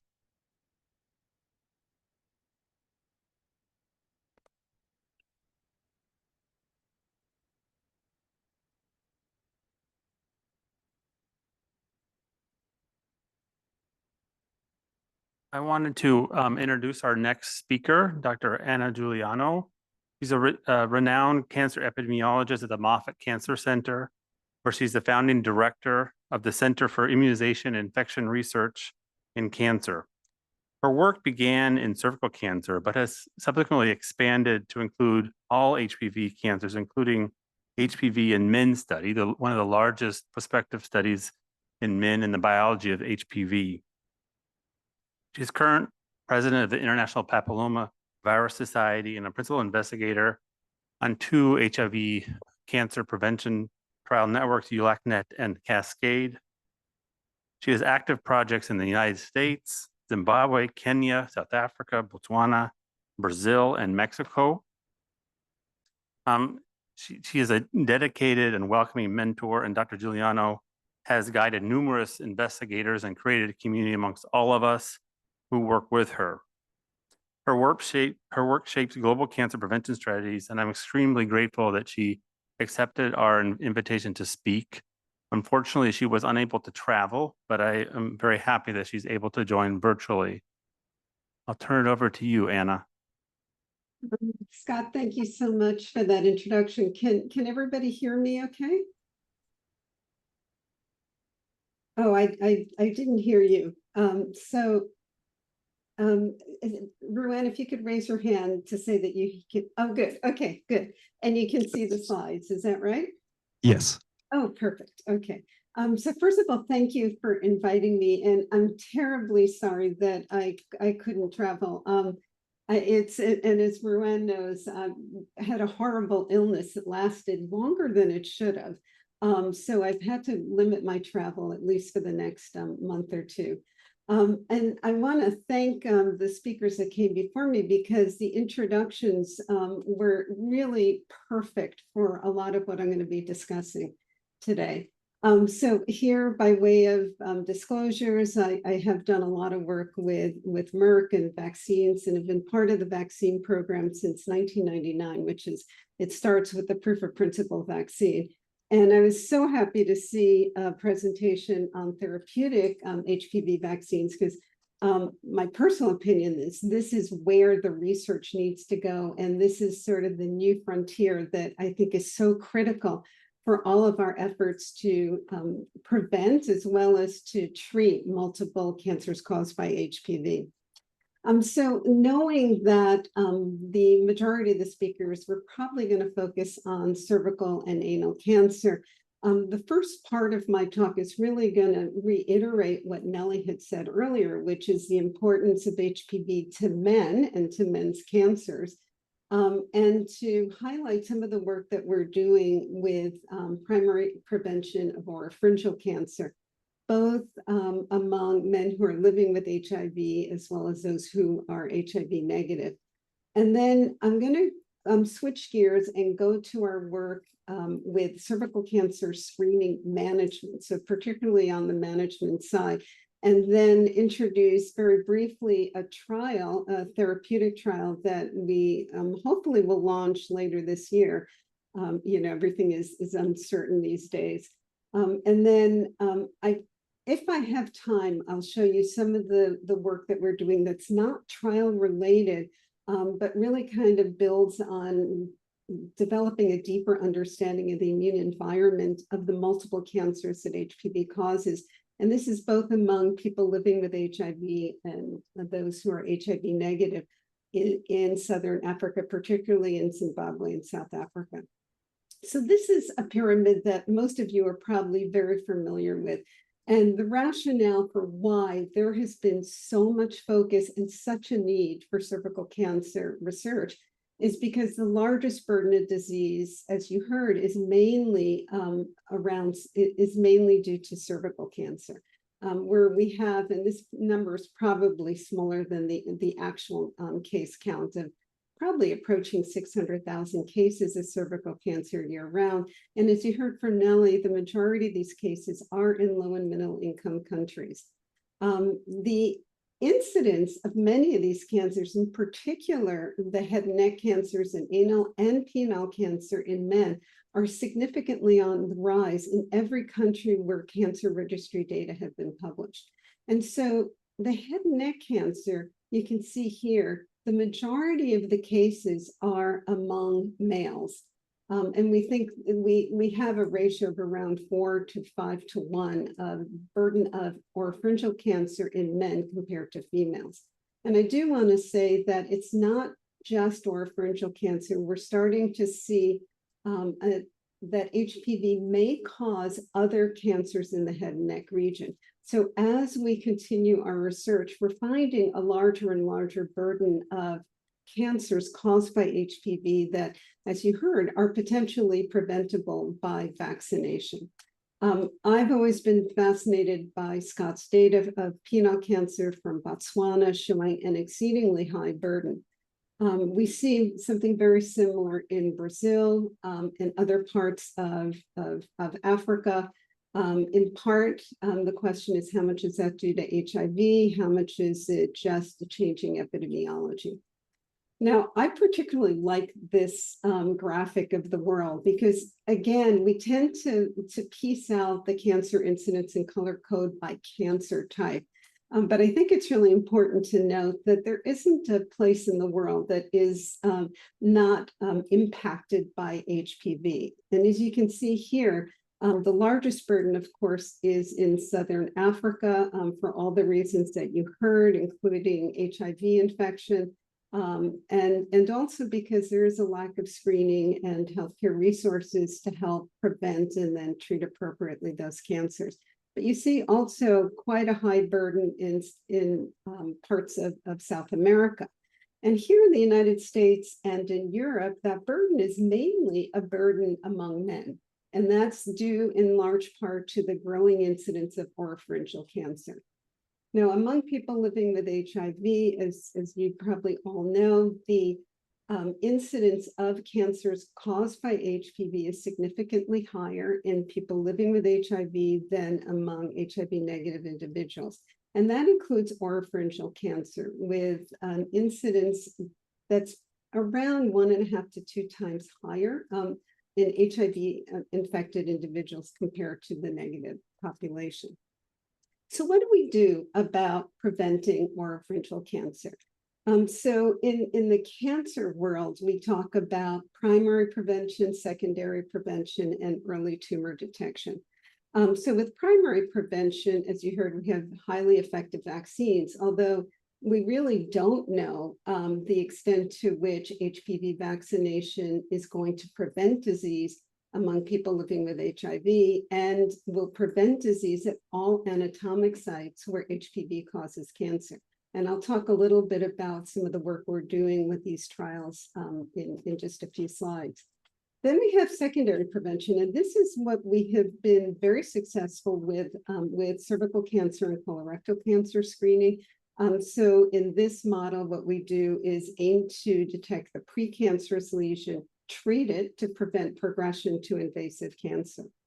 The problem with oropharyngeal cancer is we don't have a reliable, detectable precancer lesion to apply this model of secondary prevention to.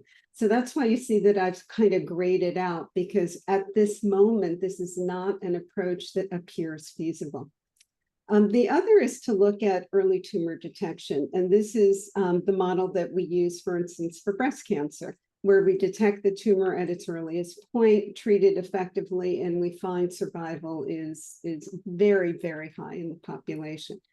So our research group is focused primarily on primary prevention and early tumor detection. I'm not going to speak about the early tumor detection work. It'll focus mainly on the primary prevention of among both men living with HIV and HIV negative. Okay, so if that's what you want to do is study whether you can prevent oropharyngeal cancer using a primary prevention model through vaccination, you have to start building the rationale and the methods for demonstrating that. And when I say demonstrating that is conducting a phase 3 trial. So oropharyngeal cancer is actually a very different disease than cervical cancer. So first of all, it's 4 to 5 times higher in men than in women. The median age of diagnosis is 61, compared to here in the United States, the median diagnosis of cervical cancer is in the 40s. Oral HPV prevalence is highest in mid-adult ages among men, which is the opposite of what you see for cervical HPV in women.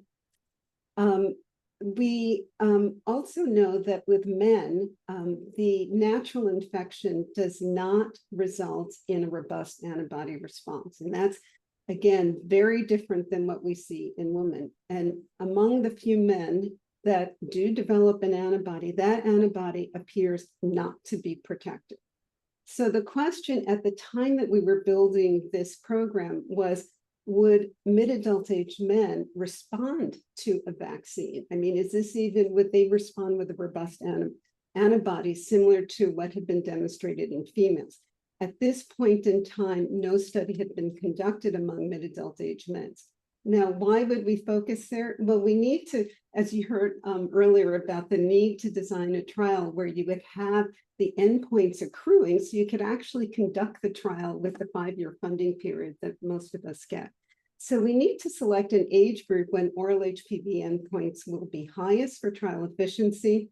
We wanted to demonstrate that both HIV positive and HIV negative mid-adult men would have that robust immune response to vaccine, and to demonstrate that the antibody actually gets to the site of infection, and that's the oral epithelium.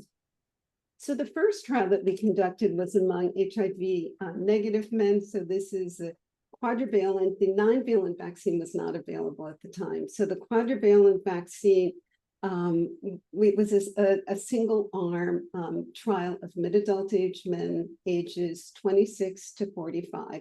And the basic question was, what is the percent seroconversion among mid-adult age men 1 month after 3 doses of vaccine?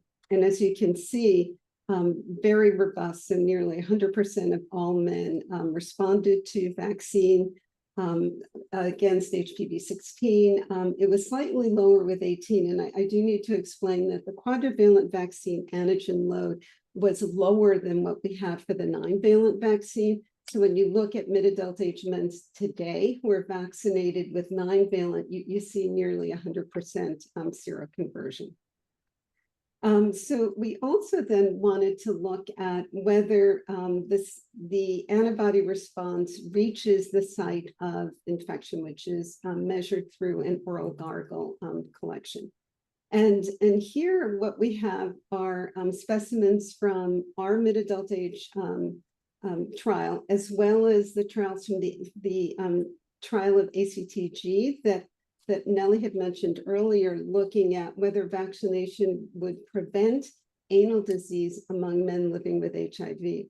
And as it turns out, Tim Wilkin, who is the PI for that, who is my colleague on multiple studies now, he happened to have collected oral gargles in that trial. That is a rare collection in just about all of these trials. So we were able to directly compare the antibody response in serum among both HIV positive and HIV negative men for 16 and 18. And you can see that they're just about comparable, especially if you look at the 18-month time point, which is the important time point for looking at duration of potential efficacy. And then when we looked at the oral gargles, it was very similar. You can see at the 18-month time point that there was very little difference between men living with HIV and HIV negative. Now, the reason this is important is that this gave us evidence, preliminary evidence, that we stood a good chance of observing efficacy of the vaccine in a phase 3 trial. So again, we're building the rationale to defend a very expensive study. So in addition to showing that among men living with HIV, that they did respond with a robust antibody that was comparable to the HIV negative population, what Tim was able to show in a secondary analysis of that trial is a quite robust, you can see here the hazard ratio. So it's over an 80% reduction in the incidence of a persistent oral HPV infection among HIV positive, this is mid-adult age men who were vaccinated with Gardasil.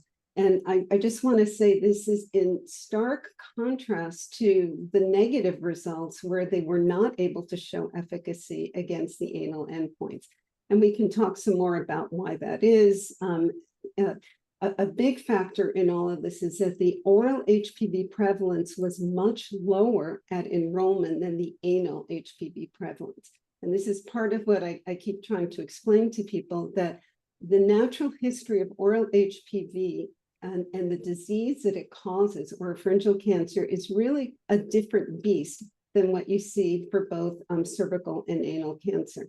So while the prevalence of oral HPV is much lower than anal HPV, it appears that the persistence may be greater and perhaps even risk of progression to disease may be greater. And this is just hypothesis.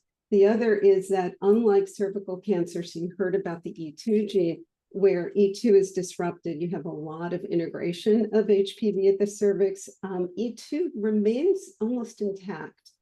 So the percent integration of HPV at the oral epithelium is much lower than you see at the cervix. So it requires a different approach and a different thinking. The other evidence to help support us that a phase 3 trial could be successful is in countries that have been vaccinating. These are data from the UK. You can see that the boys have very, very little infection who are vaccinated. And both HPV 16 and 18, and even here in the United States, where we're not as good at vaccinating, we still see zero infection among those men who are vaccinated versus the other HPV types. So we have pretty good confidence that if we conducted a phase 3 trial, we would see efficacy of the vaccine. So with my partner, Tim Wilkin, he and I, well before we had an opportunity to apply for this large U54 through the National Cancer Institute, we had put together a large trial that included both HIV positive and HIV negative to be conducted internationally. When we met with the FDA about those endpoints, which would be persistent infection, because again, we don't have a precancerous lesion to use as an endpoint in our trials. They were enthusiastic about the endpoint and would accept it, which raised the question about who then should conduct this large trial. And so the decision was made with our colleagues at Merck that we would split the trial into two. So one part would be conducted, the HIV negative component would be conducted by Merck, and that is a trial that is currently ongoing. It's a V503049 that hopefully will have its endpoint count reached within another year and a half. And the HIV positive component, we would submit as a clinical trial to this RFA, this opportunity that came up coincidentally at the same time as we were designing these trials, which is the ULACNet trial system through the National Cancer Institute. It's focused on Latin America and the Caribbean. And our partners, our main partners had always been in Mexico and Brazil. So it was a natural to take the HIV positive component and operate it in the countries that we had always been working in. And so that's trial 201 that I'll describe. Trial 202 that we submitted as part of this large E54 is focused on cervical cancer, so post-HPV testing management. And then trial 203, I will describe briefly, is the treatment trial that, as I mentioned, we hopefully will launch. So our partners, Lisa Villa in Brazil, Tim Wilkin is now at University of California at San Diego, and Grant Ellsworth, who's at Cornell. So the infrastructure for the whole goal of the U54 is to really develop that infrastructure for prevention of HPV-related cancers among people living with HIV.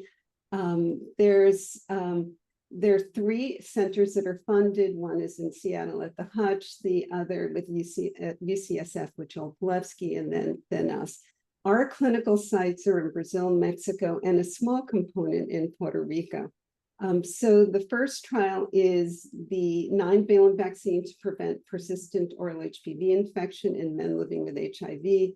The second is the optimization of the screening management program for women living with HIV. And then finally, an open label clinical trial. It's a phase 1 of the PDS biotechnology vaccine, and that's to treat cervical HSIL as well as anal and cervical HPV 16 in, and I need to revise, it's in both men and women living with HIV. So let's look at this trial. The primary objective is to demonstrate the vaccine efficacy against the 7 high-risk HPV types that the 9-valent is protective against, which is 16, 18, 31, and so on. And very similar to what you heard from Nellie earlier today, we use oral persistent infection that's of a duration of 6 months or longer as the primary endpoint. And this again is among men living with HIV ages 20 to 50. Our secondary objectives are to evaluate vaccine-induced serum antibody responses, and now we also look at 6 and 11. And then also to evaluate safety and tolerability of the vaccine. Again, this is an age group of men that has not been included in vaccine trials, and especially men living with HIV. So safety is always evaluated in our work. And then because it is in the public domain, we are creating a specimen bank for future studies to characterize the vaccine-induced serum, as well as the oral immune responses in oral HPV natural history. We were very lucky to get, it was another RFA to study the natural history of oral HPV among people living with HIV. So this is a case-driven trial design. The case counting starts at month 7. So in the per protocol efficacy analysis, we required that the individual was negative for a particular HPV type throughout the vaccination period. We dose with 3 vaccine doses, day 1, month 2, month 7, month 6 rather, and we don't start counting potential cases until month 7, 1 month after the 3 doses have been delivered. Our case count to blind is 14 or more cases of incident. This is a new persistent infection with one of the 9 vaccine types, among those again who are negative through that period. And then we have a modified intent to treat population, which as you know, would include all participants regardless of the baseline HPV DNA or antibody status. So I just want to say that we have completed enrollment of 700 men, and actually it was pretty much of a heroic event because we actually started this trial during the COVID period. So it's wonderful that we were able to complete the enrollment. I think we're around, based on our case count right now, I think we're around 9 months to 12 months away from having our full 14 or more cases so that we can unblind. So stay tuned. I'm hoping sooner so we can actually have a late breaker session at our International Papillomavirus Conference in October. Okay, so the second trial is to optimize the cervical cancer screening management among women living with HIV in Latin America, and this is trial 202. And the rationale for this is such that, you know, we're all trying to move screening to primary HPV testing.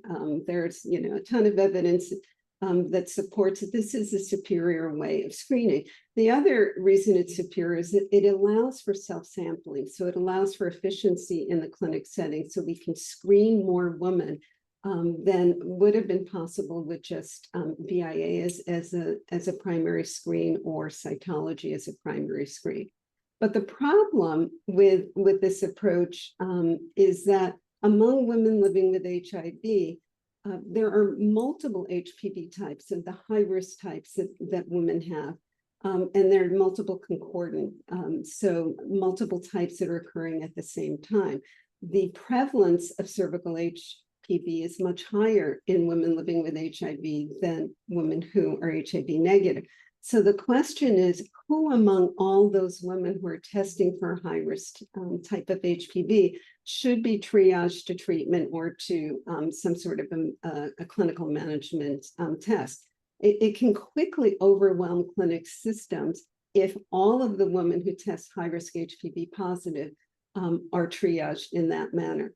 So one of the goals, and this is true both for HIV negative and HIV positive, but particularly HIV positive, is can we develop a molecular test that can be conducted in the same sample that the HPV testing was conducted in, so that it can inform who needs immediate treatment or who could be deferred for another 6 months, so that we can develop So we can actually, as Scott would say, it prevents overtreatment and increase specificity so that we prevent undertreatment. So the goal is to develop that point of care test that's a molecular test to optimize that specificity to detect CIN2. Now, the primary objective is to use this combination of cycle threshold, which is a viral load measure, as well as genotype. And we're using the Cepheid expert HPV assay system. This is Latin America, not Africa. So just want to remind everyone of that. What we're going to be doing is looking at the performance of cell-collected vaginal swabs versus the provider-collected. As secondary objectives, we're not only going to look at the viral load, but we're going to be testing a methylation platform that was developed by a company called Self-Screen and is working with QIAsure and with QIAGEN to market it as a QIAsure methylation assay. The performance of this methylation assay in HIV-negative women is actually quite robust. It's been very effective at determining, of estimating who really has disease that needs treatment now versus not. So we're excited about testing this in an HIV-positive population. We also are developing a very large biorepository. There are going to be 1,000 women ultimately enrolled in this study. And we have oral gargles, we have serum, we have plasma, we have biopsy specimens, and we also have urine. So we're going to be looking in future studies the performance of urine as a collection specimen for screening. So we, just to go back to this trial, we are probably 2 months away from completing the enrollment of 1,000 women. And then we continue the follow-up for another year or two. Because we have oral gargle specimens collected both in trial 201 and 202, we've been able to receive funding to pull those specimens together so that we can study oral HPV among both men and women who are living with HIV. And this is a natural history study. So obviously the control arm, once everything's unblinded in trial 201, and then the specimens from the woman. And here what we're trying to do is estimate oral HPV-16 and oncogenic HPV incidence, duration, and persistence. This has not been fully studied among people living with HIV.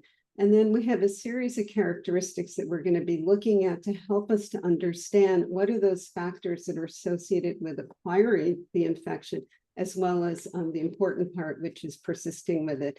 And then to develop a combination of what are all those factors so we know who's at high at risk and who we should intervene on in the future. Okay, so building on the cervical, there's the National Cancer Institute has also funded a very large network. It's the HIV Cervical Cancer Prevention Clinical Trials Network, or Cascade. This consists of 3 different trials, each focused on a different area of the screening and management and treatment. So the first trial is focused on what are methods that we can do to increase the screening uptake in the population. And I should say the clinical sites that were originally part of this network were all in Africa. We now have a couple of sites here in the United States. So the first is to increase the screening uptake, to evaluate using physician versus self-collected, point of care, and so on, where to recruit women from, et cetera.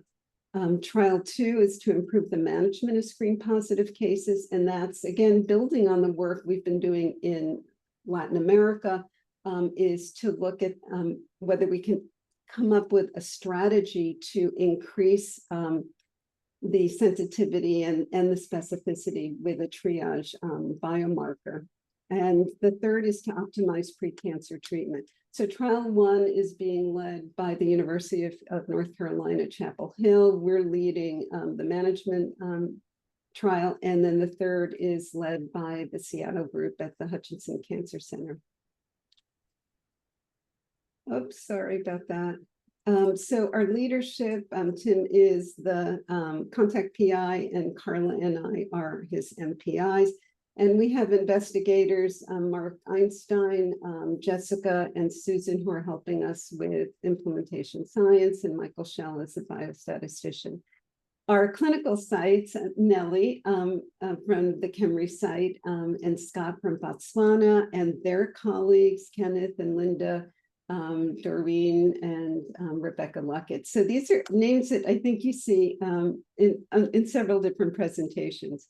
So our primary objective, and we have gone back and forth with this, one of the most complicated trial networks for writing a protocol and getting agreement across protocols. So for this one, we work very closely with our clinical sites to design the protocol, but then everything goes under review at the National Cancer Institute, which has different opinions. So we have multiple versions of it. The current version, which we're hoping will be the final one, is to compare the clinical effectiveness of post-high-risk HPV testing management strategies for women living with HIV that have non-HPV-16 high-risk HPV detected on vaginal self-sampling. The consensus is that all HPV-16 and 18 positive women on primary screening need to be directed immediately to treatment care. And then what we're going to do is compare post-HPV testing, whether VIA triage, which is the standard of care as per WHO, is comparable or not to extended genotyping. And what we will do is here. So we self-sample for molecular HPV testing. Those who are HPV-16, those who are negative exit the study. The high-risk HPV positive women who are 16 or 18 positive go immediately to treatment. The non-HPV-16, 18 positive women are randomized to either VIA, which is standard of care, immediate treatment with deferred evaluation. And then we follow all of the HPV positive women at 6 months to assess whether they have histologically confirmed high-grade SIL. So this trial has not started yet. We're waiting for final NCI approval. We're hoping that we can start the trial by the end of the year. I don't know, and especially given the current climate, we just don't know what's going to happen with the Cascade Network. Okay, going back to ULACnet. So I started with primary prevention for oropharyngeal cancer. I showed you 2 different trials that we have ongoing, one in Latin America, the other we're hoping to start in Kenya and Botswana. That's focused on a management strategy post-HPV testing. But the third part of how to accomplish elimination is having robust treatment options. So this is part of the ULACnet system. It's a single-arm, open-label clinical trial of the safety and immunogenicity of PDS-0101 in people living with HIV. The background for PDS biotechnology vaccine is that they have numerous trials, phase 1, phase 2, and I think they're in phase 3 now, for the treatment of recurrent metastatic oropharyngeal cancer in combination with immunotherapy. So they've partnered with NCI in a new drug, immunotherapy drug, and has shown really good responses, efficacy in phase 2. They've also partnered with Keytruda and have shown the same. So we were really excited about taking that same vaccine and putting it in the center in the quote earlier in cervical carcinogenesis, looking at HPV-16 infection. So this is a monovalent HPV-16 therapeutic vaccine. So putting it in the, would it eradicate HPV-16 in the tissue? And will it have efficacy against CIN2-3? So the primary objective is, of course, to evaluate safety and tolerability among people living with HIV. And the secondary objective is to describe the immunogenicity of the vaccine among people living with HIV. So we'll be looking at HPV-16 specific T cell responses, et cetera.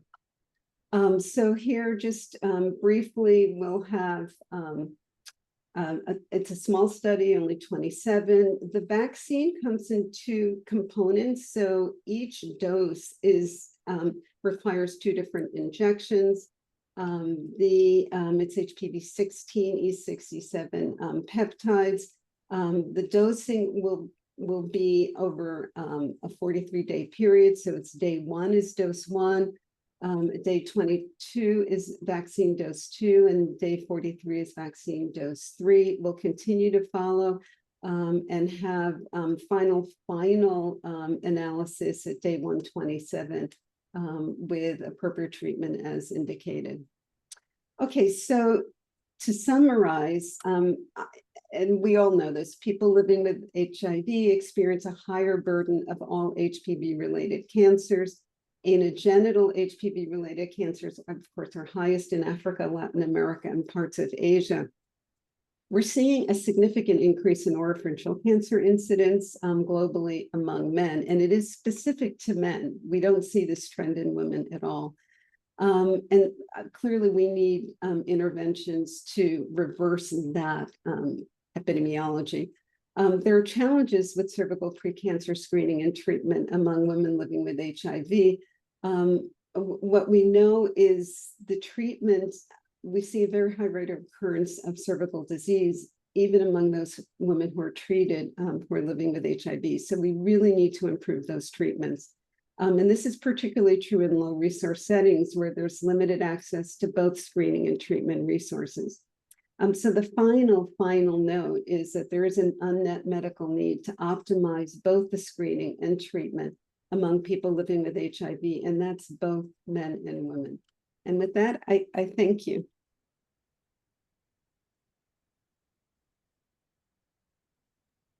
Thank you very much. We're open for questions. While we wait for questions, Anna, can I ask one related to, interesting how you think about the excess risk of people with HIV and oropharyngeal cancer. It's been difficult to carefully account for smoking differences in people with HIV, where most of these data come from registries where we can't capture that data very well. How confident are you that there is a large excess risk of oropharyngeal cancer in people with HIV? Actually, not very confident because we just don't have good data. So we have, so first of all, let me just start by saying, I think if you look at the global incidence of oropharyngeal cancer, that we are undercounting the cases that actually exist because we don't have good registry systems in the parts of the world where HIV infection, well, in general, where the disease may be high, but in particular in countries where there's a high burden of HIV. So I think there's still a lot more work that needs to be done in the basic epidemiology. What is that true burden overall? And what is that burden among people living with HIV? The smoking question is an interesting one. This is part of why I didn't talk about it, but we have a large study through the HUMRAC network. It's also a U54, is to actually enroll every case of oropharyngeal cancer seen in 2 major hospitals. One is at the University of Zimbabwe Healthcare System, and the other at Stellenbosch University in South Africa, and actually answer that question. What is the attributable fraction, the HPV attributable fraction of these tumors in both HIV negative and HIV positive? Is it as high as we think it is in the HIV positive population? And then what is associated with it? Wonderful, thank you. And do you think your gargles will also help to look at whether or not the immune response is different? No, we're not using the oral gargles at all. So what we will do, and actually I can show you a slide, is all of this is going to be tumor-based work, and we will actually do the viral testing in country, but slides of the tumors, of the FFPE tumors, are going to be sent to the Moffitt Cancer Center, where we'll be doing multiplexing immunohistochemistry to look at which types of immune cells are located at the tumor site and the location, so we can get a better understanding of the immune milieu. Wonderful. Other questions? Uh, I see from Ruan. Yes. Go ahead. Thanks so much for a really outstanding talk, Anna. It's great to have you here. It's fantastic to see the biorepositories that the trials are building. My question is about blood-based testing for HPV-associated cancers, and what are your thoughts in that area? Do you have is this a promising avenue, and should more trials be doing this? Sure. Ruan, I assume you're referring to using blood-based markers for early detection of like oropharyngeal cancer. Correct. Yes. I'm going to leave that for Dan, but he and I have been talking about ways that we can collaborate. So right now, it looks like it's a marker of someone who may develop. So if you look at the work of Amy Kramer and Tim Waterburn and so on, it looks like a marker of somebody who may develop or will develop oropharyngeal cancer, but it could be up to 10 years into the future. So there's some challenges with that. What Dan and I have been talking about is, can you get that test so that it's so sensitive that you can detect somebody who has a precancer lesion at let's say at another anatomic site? Doesn't have to be oropharyngeal cancer, but I better let him talk. Wonderful. Thank you very much, Anna. My pleasure. Thank you. Oh, actually, sorry, there may be one more question from Nelly here. Thank you so much, Anna. It was really delightful to listen to your talk. I wanted to ask a little bit more about your vaccine, your therapeutic vaccine. I assume there's a lot of preliminary data, and I think I missed it. Which phase trial is it, and what does the preliminary data look like? Nelly, I'm sorry, I didn't hear you well enough to be able to. Oh, sorry, you have the PDS 101. Yeah. Yes. So there is actually really good preliminary data from this vaccine, both in preclinical studies, and then a safety trial was conducted by Mark Einstein among women who are HIV negative. And he showed good safety, but the trial was tiny, so there's no efficacy data associated with it. In the setting of recurrent metastatic oropharyngeal cancer, the efficacy, I think, was around 65%, and that was in combination with Keytruda. And I do need to say, these are people who failed primary, first-line therapy. It's pretty exciting to see that level of efficacy in such an advanced case of cancer. So that's why we're hopeful that we might be able to build on this first study and go to a true efficacy trial with this agent. So is this for how many HPV serotypes? It's only HPV 16. But I want to say, when Merck started the vaccine program, it started with a monovalent HPV 16 vaccine. And Ruan, you may remember Laura Kautsky's publication of, I think, 2005 or so. You have, it's a proof of principle. Can you actually get efficacy against this one type? And if your vaccine is built in such a way that you can see it for 16, then you start making the investment to add other types to it. And we'll just have to see, but it is a very exciting period of time. There are multiple companies that have these vaccines in their pipeline. I do want to tell everybody, Precigen and Inovio are about to license a therapeutic vaccine against HPV 6 and 11. And again, that has a lot of promise for what we could do with 16, 18, and the other types. Wonderful. Thank you again, Anna. Oh, thank you.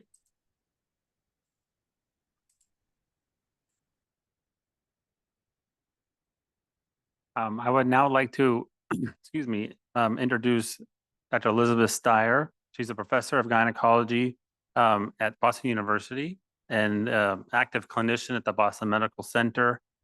She's a real pioneer in HPV cancer research and care. She is a prominent anchor investigator, one of the pivotal trials showing that treatment of precancer in people with HIV can dramatically lower cancer incidence. And I'm very happy that she's here, and I turn it over to you.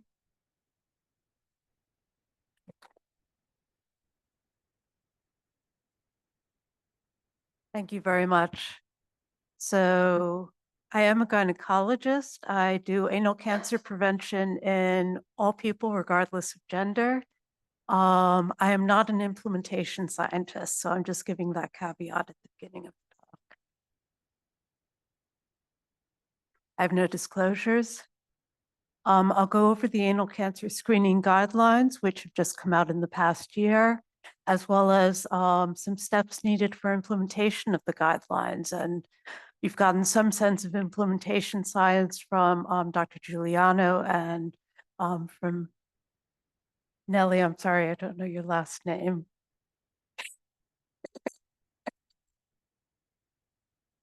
In any case, so there are two sets of guidelines that came out through the past year. One is the from the International Anal Neoplasia Society, and these are consensus guidelines for all at-risk people for anal cancer. And then the others are from the, I will refer to as the CDC guidelines, and those are for anal cancer prevention in people living with HIV. This is from the International Anal Neoplasia Society, or IANS. This is a summary of the guidelines, and you can see the HIV prevention guidelines are on the side here. Important to remember that those who we want to prevent cancer and are the ones that we should screen, so the ones that have the highest cancer incidence, and that's MSM and transgender women starting at age 35, and all others with HIV starting at age 45. These are just other high at-risk groups, including solid organ transplant recipients and vulvar dysplasia and cancer patients. And I'll go through the how to screen in just a moment. So the first step in cancer, this is actually not cancer prevention, but it's early cancer detection, is the digital anal rectal exam. And this is recommended for all of the highly at-risk patients. It is screening for small early stage cancers when there is a much higher chance of having complete efficacy in terms of treatment survival. And you can detect cancers that are well less than 1 centimeter in size. We talk about doing anal pap tests or anal cytology, as well as anal HPV testing. And I do give a black box. Let's see. I do give a black box warning with this that one should not do these tests unless you have a place to refer these patients, and that should be for high resolution anoscopy. I'll go through in just a moment. So just to give some idea as far as what happens when we do these tests, and these are in patient populations of people living with HIV. And so for a minimally abnormal anal pap test, which would be ASCUS or atypical squamous cells, at least 45% will be positive test, high sensitivity, moderate specificity. If you were to go with the cutoff of a high-grade pap test, you would have very high specificity, but not very good sensitivity. If you were to do HPV testing, the positivity rate is even higher. For just high-risk HPV positive, 73% of HIV positive patients will test positive. It has very high sensitivity, low specificity. HPV 16, as I mentioned before, almost a quarter of all patients will test positive. And co-testing, which is what's recommended from the CDC guidelines, has a 75% screening rate positivity rate. So it has very high sensitivity, but poor specificity. Just as how we get these samples with the swab. And then what do we do with these results once we get them? This is from the CDC guidelines. If someone were to have, if you're in the 25% with negative testing, then you don't need to have any further testing for 3 years. If you have positive testing, then you are referred for high resolution anoscopy. And just to give a sense as to what's involved with a high resolution anoscopy, because I think it's important to see, it's an invasive procedure, probably more invasive than a colposcopy is, or at least as invasive as a colposcopy is. Use a clear plastic anoscope, use a colposcope. You're looking through a very small opening, which is only 1.5 centimeters in size. You take biopsies to look for high-grade squamous intraepithelial lesions, anal precancer.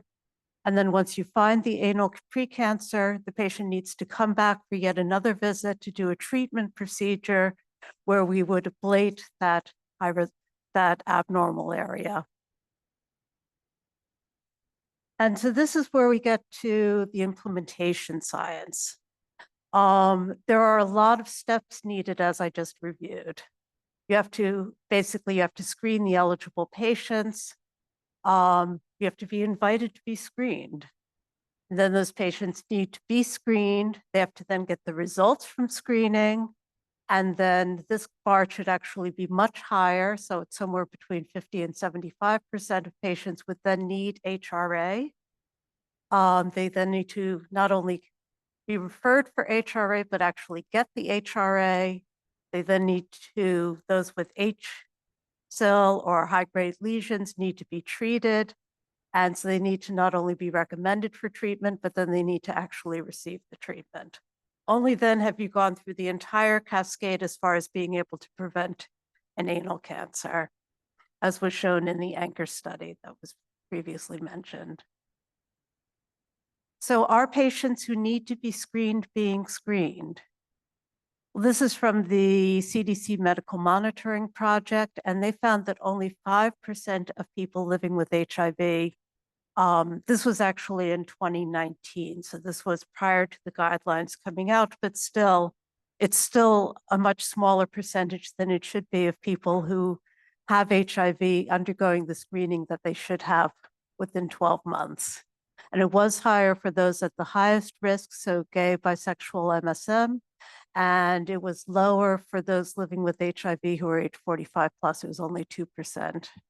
And prevalence was lowest among Latino, African American, right there, especially people living in the South.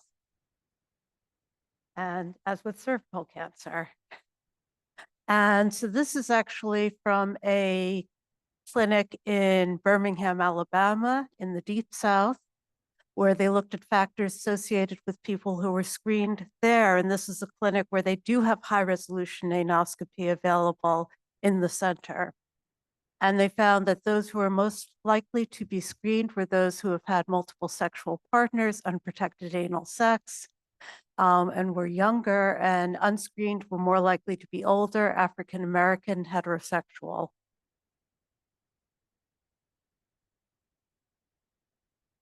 So what about providers? Are they willing to screen? So there's agreement that those providers who are aware of anal cancer, and increasingly more and more providers who take care of high-risk patients, who take care of patients living with HIV, are aware that these patients are at risk for anal cancer. And they agree with implementation in theory.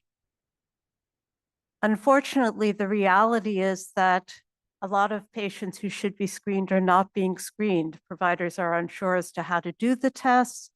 They're uncertain how to interpret the test. There's a time crunch going on in clinic. These patients tend to have multiple competing medical problems, and screening for anal cancer is not always at the top of the list.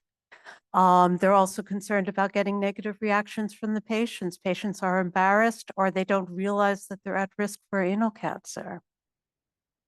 and a little bit more about this. So then we have patients. Are they willing to be screened? And those who are interested in in cancer prevention in general, who feel that if they get a cancer test, that they will be then protected from cancer, they're more likely to be screened. That is not true for all patients, but it's true for some. If they're recommended from their healthcare provider, they have a good relationship with their healthcare provider. Those who get abnormal tests are more likely to follow through with further tests, and those who have history of STIs. So what is a huge barrier is the lack of HPV awareness and knowledge. And this was a survey that was done of almost 1,700 men living with HIV, the majority being white, MSM, mean age of 53. And almost half of them were unfamiliar with HPV, which seems somewhat shocking. And those who were familiar were more likely to be MSM, although that was the majority of the patients, higher education, higher income, and those who were less familiar were non-white. And this is just showing the same group of patients who had never had an anal precancer, what they saw as being their perceived risk of developing anal cancer. And overall, 73% perceived themselves as being at low risk for anal cancer. And again, these are largely MSM white men age 53. So definitely an at-risk group. And even among the smokers, they didn't see that smoking was a risk factor for anal cancer. So what are barriers for these patients? Lack of referral for screening, lack of knowledge about screening, worry about pain with the high-resolution anoscopy, and anxiety about a cancer diagnosis. So then we get to, well, say everyone who could be screened is screened. Do we have enough facilities to actually see these patients with abnormal tests? And again, from the CDC Medical Monitoring Project, they found that about a third of centers had no access to HRA, either on-site or through referral. And if you were to use ASCUS or more as the trigger for needing a high-resolution anoscopy, they found that over 110 patients would be people living with HIV with abnormal cytology would have no access for HRA. And that does not take into account, that just says that they have an HRA center that they could be referred to, but has nothing to do with the capacity for that center. So if you were to increase the number of people being screened by 10-fold, 20-fold, and then all of those patients would then need to be referred for facilities, there just aren't the facilities out there. There would be more than a 6-month wait. And this is just a map of the United States showing the HRA facilities that are currently available. There are 17 states that have no HRA facilities that are currently available, and half of the HRA centers are actually located in 5 different states. So in summary, what needs to be done for effective implementation? Dissemination of information regarding the guidelines to the primary care clinicians, to the clinicians who are seeing the patients on a regular basis, development of teaching modules so that the providers feel comfortable doing a daring to dare, as we say, and performing nasal swab collection for cytology HPV testing, improving HPV literacy for patients, and it's unfortunately, just giving them a pamphlet doesn't do it. Just telling them about it once doesn't do it. In that study that I had mentioned, the one with 1,700 men with HIV, they had actually been given information about HPV at the beginning of the study. And yet they still didn't internalize that information. And expanding HRA capacity. And that's it. Thank you.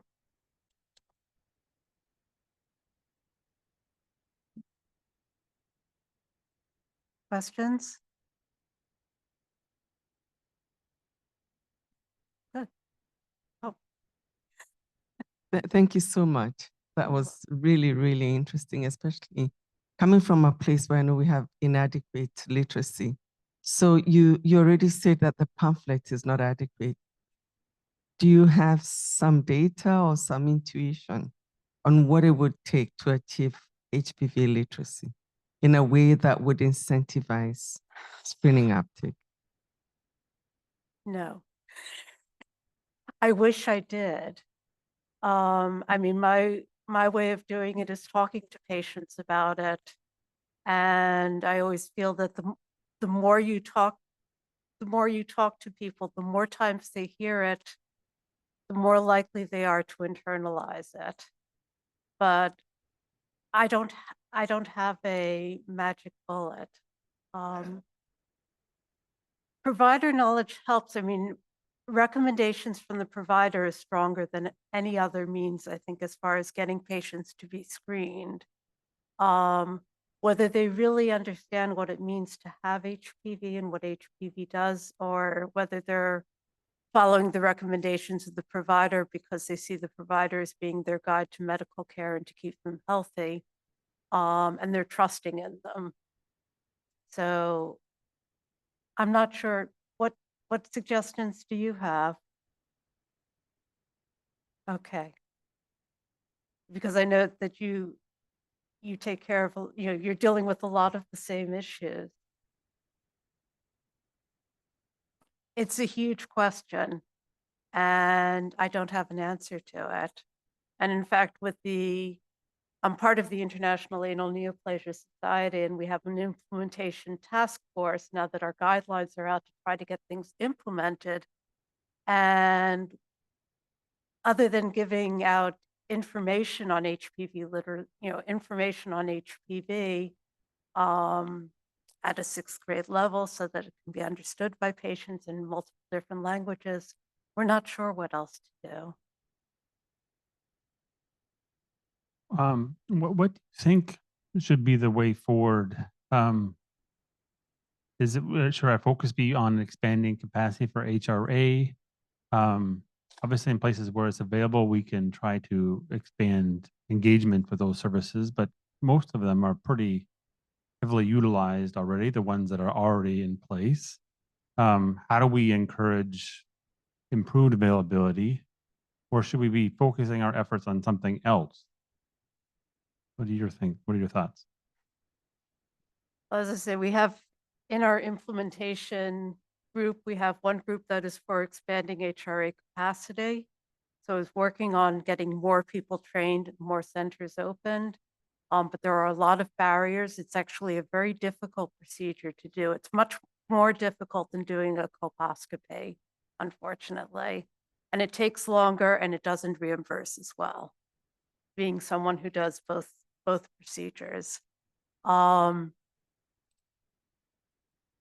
part of it is getting more people screened, and it's hard to get people screened. For example, at our center, where we do have high resolution anoscopy available, but we're trying to get our solid organ transplant recipients screened.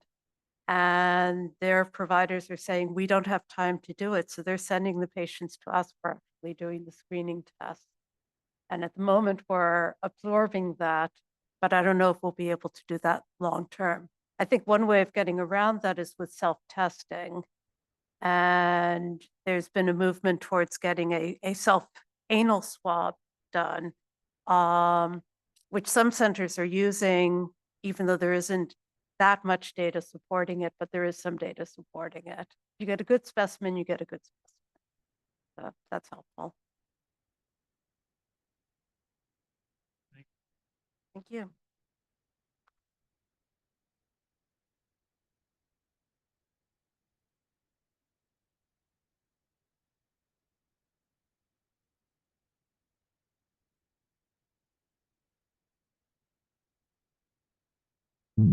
I'd also now like to introduce Daniel Faden, Dr. Daniel Faden, who is a head and neck surgeon and surgical oncologist at Mass General Hospital.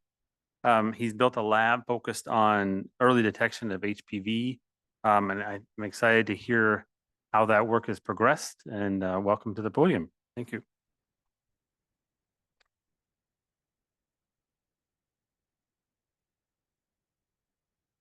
Thanks, Scott. Do we have the pointer?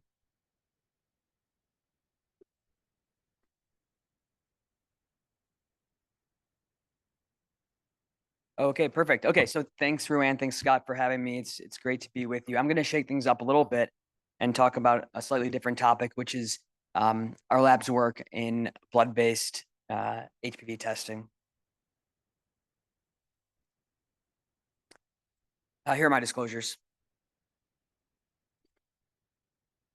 So the background for this talk is really contained on this one slide. All cells in your body release short double-stranded DNA fragments into the circulation called cell-free DNA. And when it comes from a tumor cell, we call it circulating tumor DNA, ctDNA.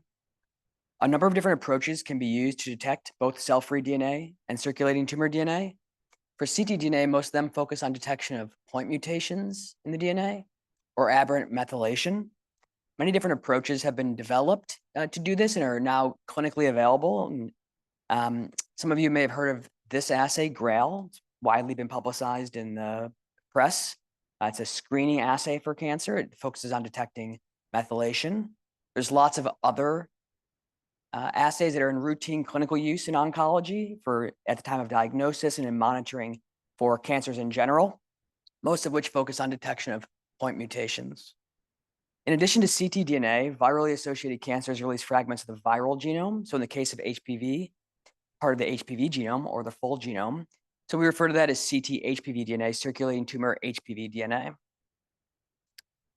Targeting ctHPV DNA has a number of advantages over standard ctDNA. There's low homology to human DNA. The genomes are small and they're conserved. And so this leads to high accuracy, low cost approaches that are also tissue agnostic. I should mention, since this audience may not be super familiar with these assays, these typically require a tissue biopsy to design the assays personalized to each patient. So very expensive, takes a long time. So in my lab opened, we started developing approaches to detecting ctHPV DNA. These were first based on a platform called Droplet Digital PCR, ddPCR. What I'm showing here is one of our earliest studies looking at the diagnostic accuracy of these approaches in patients with HPV-associated oropharynx cancer. So 70 cases, 70 controls, showing high sensitivity and specificity. Controls are in blue. The cases are these circles and color-coded by the genotype. On the left of your screen is a systematic review and meta-analysis that our group did, looking at these ddPCR-based approaches for detecting ctHPV DNA across oropharynx cancer, anal cancer, and cervical cancer. You can see a pooled sensitivity of about 90%, a pooled specificity of about 97%. This is at cancer diagnosis when patients are coming in with cancer. So we began applying these ddPCR-based approaches along the various aspects of the cancer care continuum. You can see a number of these publications outlined here. And I'll summarize all of this literature in this one slide by saying what we've learned is that these approaches work very well in patients who have measurable tumor burden, like at the time of cancer diagnosis or in clinical relapse, but they don't work well in low tumor burden settings. So those are things like minimal residual disease detection or the time right after surgery or in screening. And that's actually the two areas that my lab focuses on. So here's an example of what I mean. Here are some early screening studies we did. We do these studies by going into biobanks from people and identifying people who are healthy at the time and later developed an HPV-associated oropharynx cancer, getting their blood sample and testing it. At this point, we're using our ddPCR-based assays. And what we learned from these early studies is that in some patients, you can see here, we were able to detect ctHPV DNA with lead times up to about 3.5 years before diagnosis of their cancer. But in most patients, if you look at the sensitivity, we could not. So this was the first proof of principle that this was potentially feasible, but clearly we needed much more sensitive assays to do this. So because of this, we developed an approach we call HPV DeepSeq. This is a multi-feature pan-HPV whole genome sequencing-based liquid biopsy that detects and quantitates all high-risk HPVs. It also looks at a number of other features in the blood. So we can call HPV integration events, which are hallmarks of HPV-associated cancers. PIK3CA mutations, that's the most commonly mutated gene in these cancers. We call a number of different viral and human SNPs So in the viral genome, we know there are high-risk SNPs that are prognostic, and we can annotate those. And in the human genome, there's actually germline SNPs that increase either your risk of developing an HPV-associated cancer or impact the behavior of the cancer. So we annotate those. And then a number of features that fall into the category of fragmentomics. I recognize this is not a liquid biopsy audience, so I'll just say fragmentomics is the study of the different sizes of the cell-free DNA that are actually quite important, and I won't get into that today. The first version of this assay used these two metrics, the number of HPV reads and the percentage of the HPV genome for the cut point of the assay. The newer version of the assay, which we call HPV DeepSeq 2.0, actually uses all these different features and integrates them with machine learning to improve the classification. Here's the performance metrics of HPV DeepSeq 1.0 and 2.0 in about 200 HPV cancer cases at the time of diagnosis and about 200 controls. The cases are in turquoise, the controls are in red. The shape is the genotype being detected. This gives us a sensitivity and specificity both of 99% at cancer diagnosis. Here's HPV DeepSeq 2.0. You can see the AUCs of the machine learning models. They're approximating 1. This performance is maintained for the earliest stages of disease, so what you'd be looking to screen for. Stage 1 disease, overall sensitivity, 98%.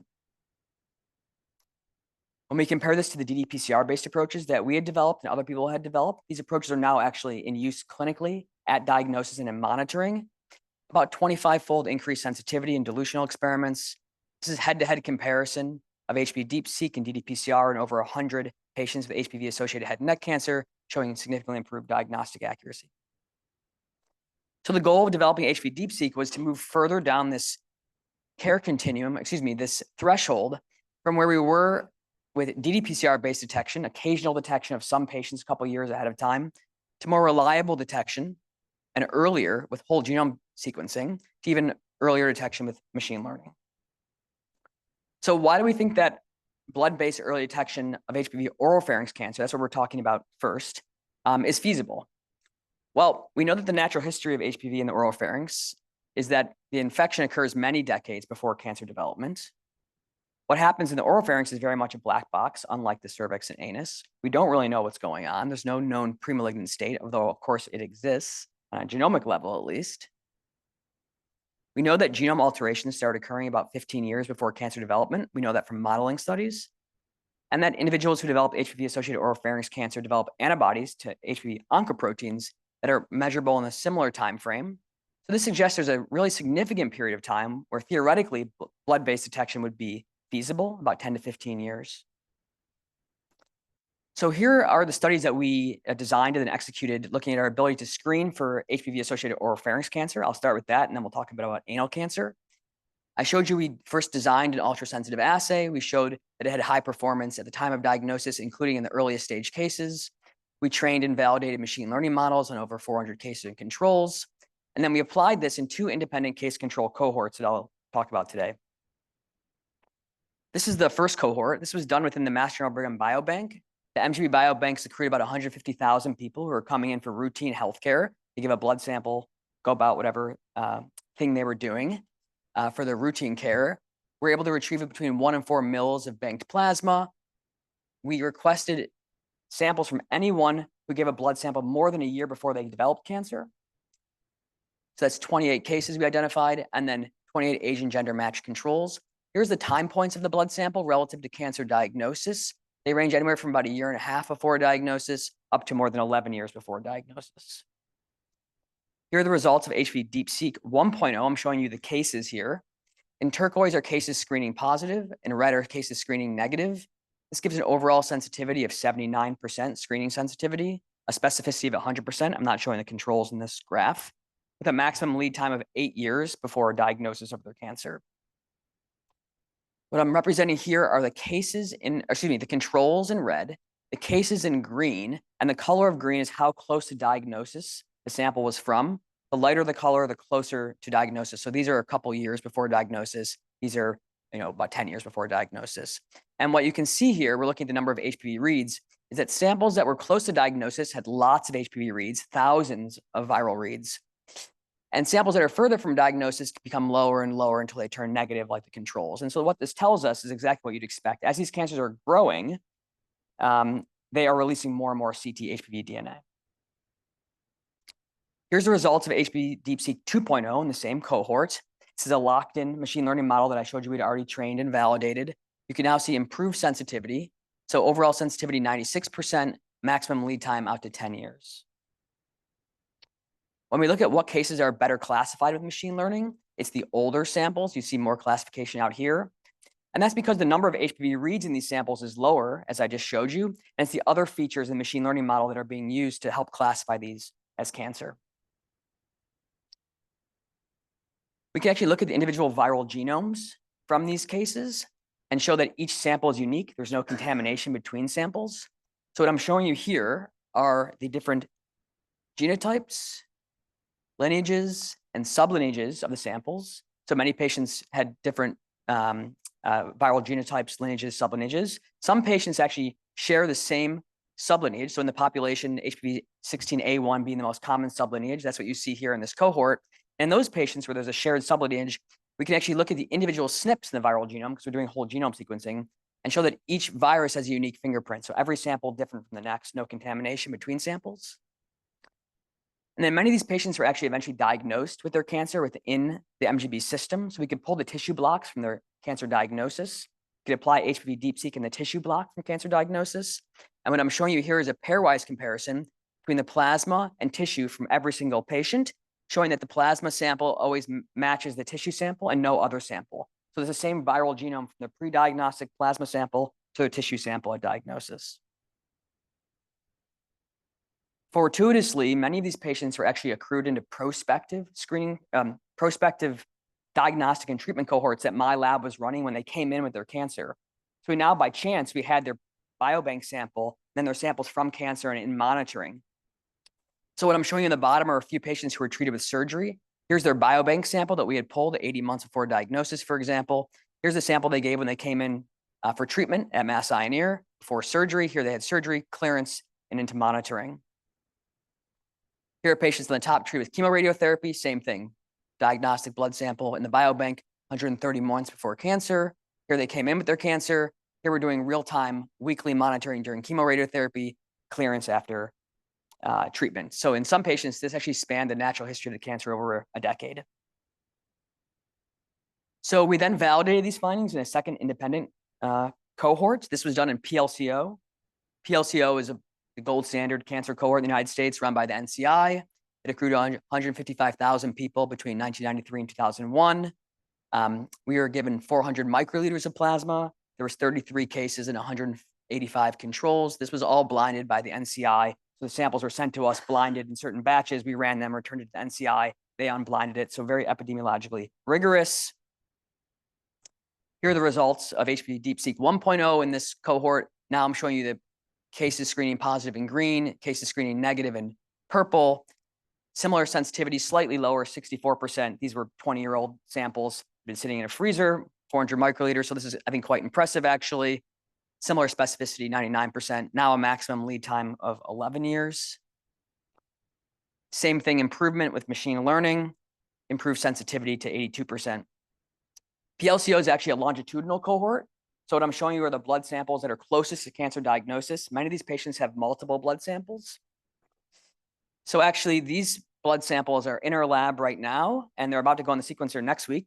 Chin, who's sitting right there, has been extracting hundreds of samples for our next sequencing run. So we should have results of these samples that are going further back very soon. And this will give us a better sense of the natural history of the cT-HPV DNA and how far back we can really go across time. We have repeated the exact same studies in the exact same biobanks in anal cancer, both MGB and PLCO. I'm not going to go through the data because it looks essentially exactly the same as oropharynx cancer. Very similar sensitivities and specificities for anal cancer, studies done in the exact same fashion. So those are largely completed studies and are studies that are focused on our ability to detect HPV-associated cancers in the blood before patients become symptomatic with the cancers. And this really raised a number of really interesting questions for us.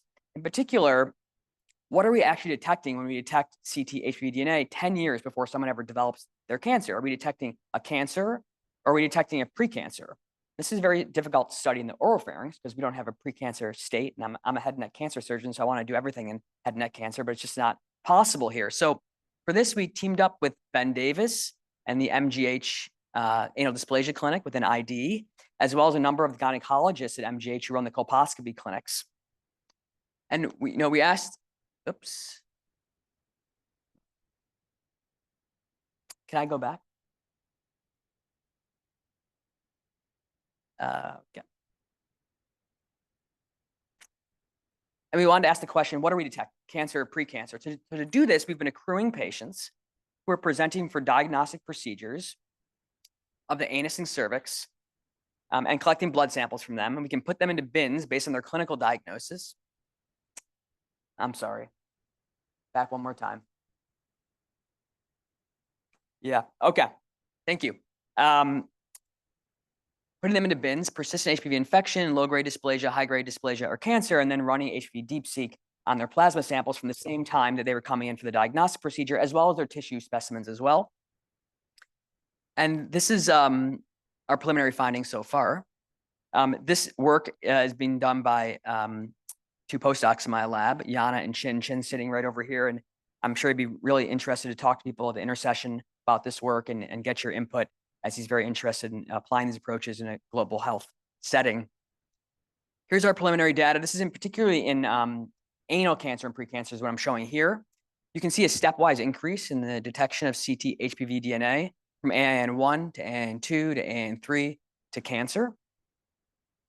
This is really the first example in HPV-associated cancers, and probably in any cancer type actually, of precancer detection in the blood. And then we're seeing some really interesting biologic phenomena as well. But I'm showing you here the different genotypes that we're detecting in these same anal cancer and precancer specimens. You can see here are anal cancer cases. In all of these cases, we have a single genotype being detected in the blood, HPV16 in all of these cases. Here I'm actually showing the high-grade precancers, and we see something really fascinating, which is this large number of genotypes being detected in the blood of these high-grade precancer patients. Now, these are mostly men who have sex with men who are living with HIV. We're really interested to follow up, better understanding what this means in terms of prognosis, progression to cancer, et cetera. But this was quite surprising to see this enormous number of genotypes that we're detecting in these patients in the blood. How we're thinking about using these approaches in people living with HIV? Well, there's two ways. One is potentially a pan-HPV cancer screening test. We know that these approaches work across all HPV cancers. When you model out screening for, let's say, oropharynx cancer, which is what we started working in, what I treat, the numbers don't really make a ton of sense. So in the population, HPV-associated cancer in men, which occurs more commonly, leads you to very high numbers needed to screen to identify one cancer if it's applied in a population level, somewhere between 2,000, 3,000 people. That's not feasible, obviously. However, if you look at the incidence of all HPV cancers put together in men and women living with HIV, you get a very different number needed to screen. This is much more approachable, much more similar to what you'd see in existing screening tests in colon cancer, lung cancer, et cetera. And the second is as a triage test within existing approaches for anal cancer and precancer. We heard a very nice talk from Beth, and we had a nice discussion about this morning. And Anna mentioned we've talked about this a number of times. But there's a large bottleneck problem here in moving from anal cytology and HPV testing to HRA, as we just heard, and potentially the opportunity for another triage test to slot in here that could reduce the number of HRAs that are necessary by selecting those individuals who actually have high-grade precancers or who are most likely to go on to develop a cancer, ideally. And so we're in the process of putting together some applications asking these questions right now. So to summarize this, HPV whole genome sequencing-based liquid biopsies, in our case, HPV DeepSeek, has very high sensitivity and specificity at cancer diagnosis, about 99%. This is unchanged for the earliest stages of disease that you'd be screening for. In 2 independent case control cohorts in both oropharynx cancer and anal cancer, the screening sensitivities range from 64 to 79%, specificities range from 99 to 100%, maximum lead times of 11 years. The median lead time across these cohorts was over 5 years before cancer diagnosis. The application of machine learning increases sensitivity in a range of 82 to 96%. And then I showed you the first evidence that HPV precancers are detectable in the blood, which is something that we're really excited about and planning to study more, obviously.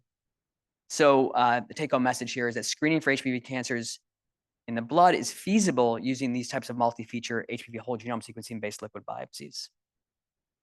So I'll conclude there. I'd like to thank my lab. A number of members are here today, although they're not in this old picture. I apologize. And a number of our collaborators. And then I'd particularly like to give a shout out to Ben Davis and the ID clinic staff and CRCs who've helped us generate some of the pilot data that I showed you in anal precancer and cancer. So thanks a lot.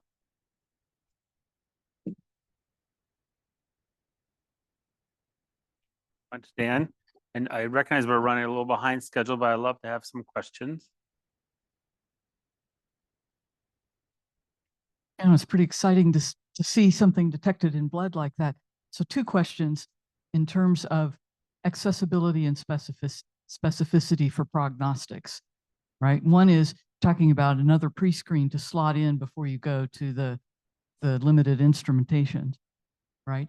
How do you foresee, this is a pretty complicated test in and of itself. It's not going to run in a small town hospital in South Alabama, for instance. How do you see reaching something that's accessible to use as that kind of pre-screen for getting people referred to the higher level centers? Yeah. And then a somewhat unrelated question is, do you gain for the precancer screening, do you gain any additional prognostic value from perhaps coupling it with even existing in the database immune profiling data, just a T-cell panel, for instance? Yeah, so the second question is a great question. So we've been, and I apologize, we haven't met before, so I don't know which department you're with or who you. Okay, great. So I can skip right to the point then. So we have an ongoing project with Boris using system serology to look at sort of more complex immune profiling to pair that with HPV DeepSeq and actually generate a multimodal liquid biopsy that would incorporate many different features integrated with machine learning. If you can influence the NCI, that's the R01 application that we're waiting to see if it gets funded or not. It's scored, but as you know, there's all sorts of stuff going on. So yes, we're thinking about that as well.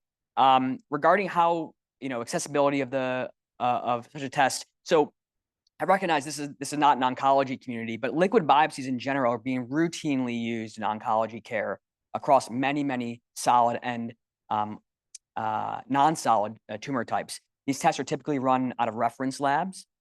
So blood sample is taken, it can be taken anywhere. You can go to Quest or wherever and then that's sent into a reference lab. The test is run and returned back to the physician. So it's centralized, but the blood draw isn't centralized, obviously. So we would envision something similar, a similar workflow to all of the liquid biopsy workflows that are being implemented. So patients at whatever stage they needed this test would go get their blood draw at their hospital lab or a local lab that's sent into a reference lab. The test is run, that's returned back to the physician with a score or whatever the readout is. Yeah. Very much.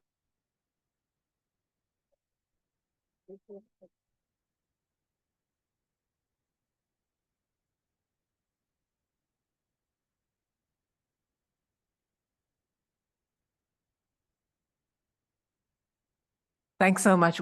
We've just had such a fascinating day, and we want to, from the science, turn towards programming. So it's my real pleasure to welcome Simujaka De Lusigny from Unitaid. She leads the cervical cancer diagnostics, in addition to other things, including TB diagnostics. She's very experienced in cervical cancer prevention among women living with HIV. And we're just thrilled that you could join us today to talk about cervical cancer prevention in women living with HIV. Welcome. Thank you. Thank you so much. And greetings from Geneva, where the global health is being very active these days. My name is Smilka De Lusigny. I'm with Unitaid, which is a global health organization working on innovation and introducing innovation. And I'm really thrilled to be kind of wrapping up this today's conversation with a programmatic perspective. I'm always very inspired with what is in the pipeline, and a lot of work that was done over the last years, especially in the domain of innovation on how we detect precancerous lesions and also treat them, has been essential to what we have done since 2018, when the Dr. Tedros made a call for action in cervical cancer. I structure my presentation with a lot of kind of both learnings, but also considerations that we have observed. It will give a little bit of context of how we looked at translating the science and innovation into a very specific context of LMICs. It also really kind of focuses on some of the issues that we have faced from the perspective of going into a disease area that actually over the years has not been either developed in countries as in terms of national programs, but also financed. And that was one of the big kind of wrapping up messages that I wanted to unpack as well. Just seeing also that some countries are moving into that, but also seeing that maybe the traditional funding that we have seen in other disease areas might change in terms of the landscape, and we might want to use some of the learnings here to translate into those other disease areas. So just from the perspective of, we have heard a little bit throughout the day around different elements of the prevention, and we have throughout the recent years had to not only speak to the secondary prevention, which is for women like myself, but also most of the women across the world, is essential for the prevention of cervical cancer, but also really in the context of a very big attention to the primary prevention, which is the vaccination. And just seeing the modeling that went into the whole conversation about how the elimination strategy needs to look like, and looking into where the biggest impact over the next 50 years is going to be, is really in that kind of area of preventing death due to cervical cancer, which is going to be happening through the secondary prevention, so screening for precancerous lesions and then treatment. As I said, we very early on got into this area, and we got into this area from the angle of co-infection, but we didn't stay there only in the co-infection sphere. It was very obvious that at one point we started also seeing that women who don't have HIV pretty much did not have any options available, or very few options available. So our contribution to the elimination agenda, as I said, was in the secondary prevention, and it was really about investing into getting to LMICs across the 3 continents, the innovation that was both from the perspective of HPV testing, but not only HPV testing, but HPV testing as an approach that also included self-collection, as well as introducing thermal ablation. And at the point that when we started, the thermal ablation was really, when we made the decision, it was not really even recommended by WHO as a treatment option. And our task there was, in both cases, in HPV case and in thermal ablation, was not only to demonstrate how to do it, but even to create a market for it. So we had to deal with high pricing, with very inexperienced suppliers who have never worked in LMICs, for example, for thermal ablation, but also downstream to help countries actually establish programs and figure out how to best organize the screening and treatment. And just from the perspective of the scale of the work, I mean, the investment is substantial in terms of the amount, but I think what for us was very important was that we really worked on almost halving the prices of both HPV tests and thermal ablation devices, but also doing around 500,000 HPV tests across almost 14 countries, and really having that field experience of how this can be done in the context of regular implementation. So most of our work was not research, but it was really accompanying programs on how to do that. And another element, as I was saying, is deployment of over 6,000 thermal ablation devices to almost 1/5 of all LMICs globally. I wanted to start unpacking a little bit some of the delivery model components, and I'm going to try to, at each step or very concretely, emphasize some of the very important both learnings programmatically, but also from the policy perspective, how we dealt with it. When we started in most of our countries that you have seen on the previous slide, they didn't have any, some of them didn't have even cancer programs. Definitely secondary prevention or screening was either non-existent or was reliant on VIA.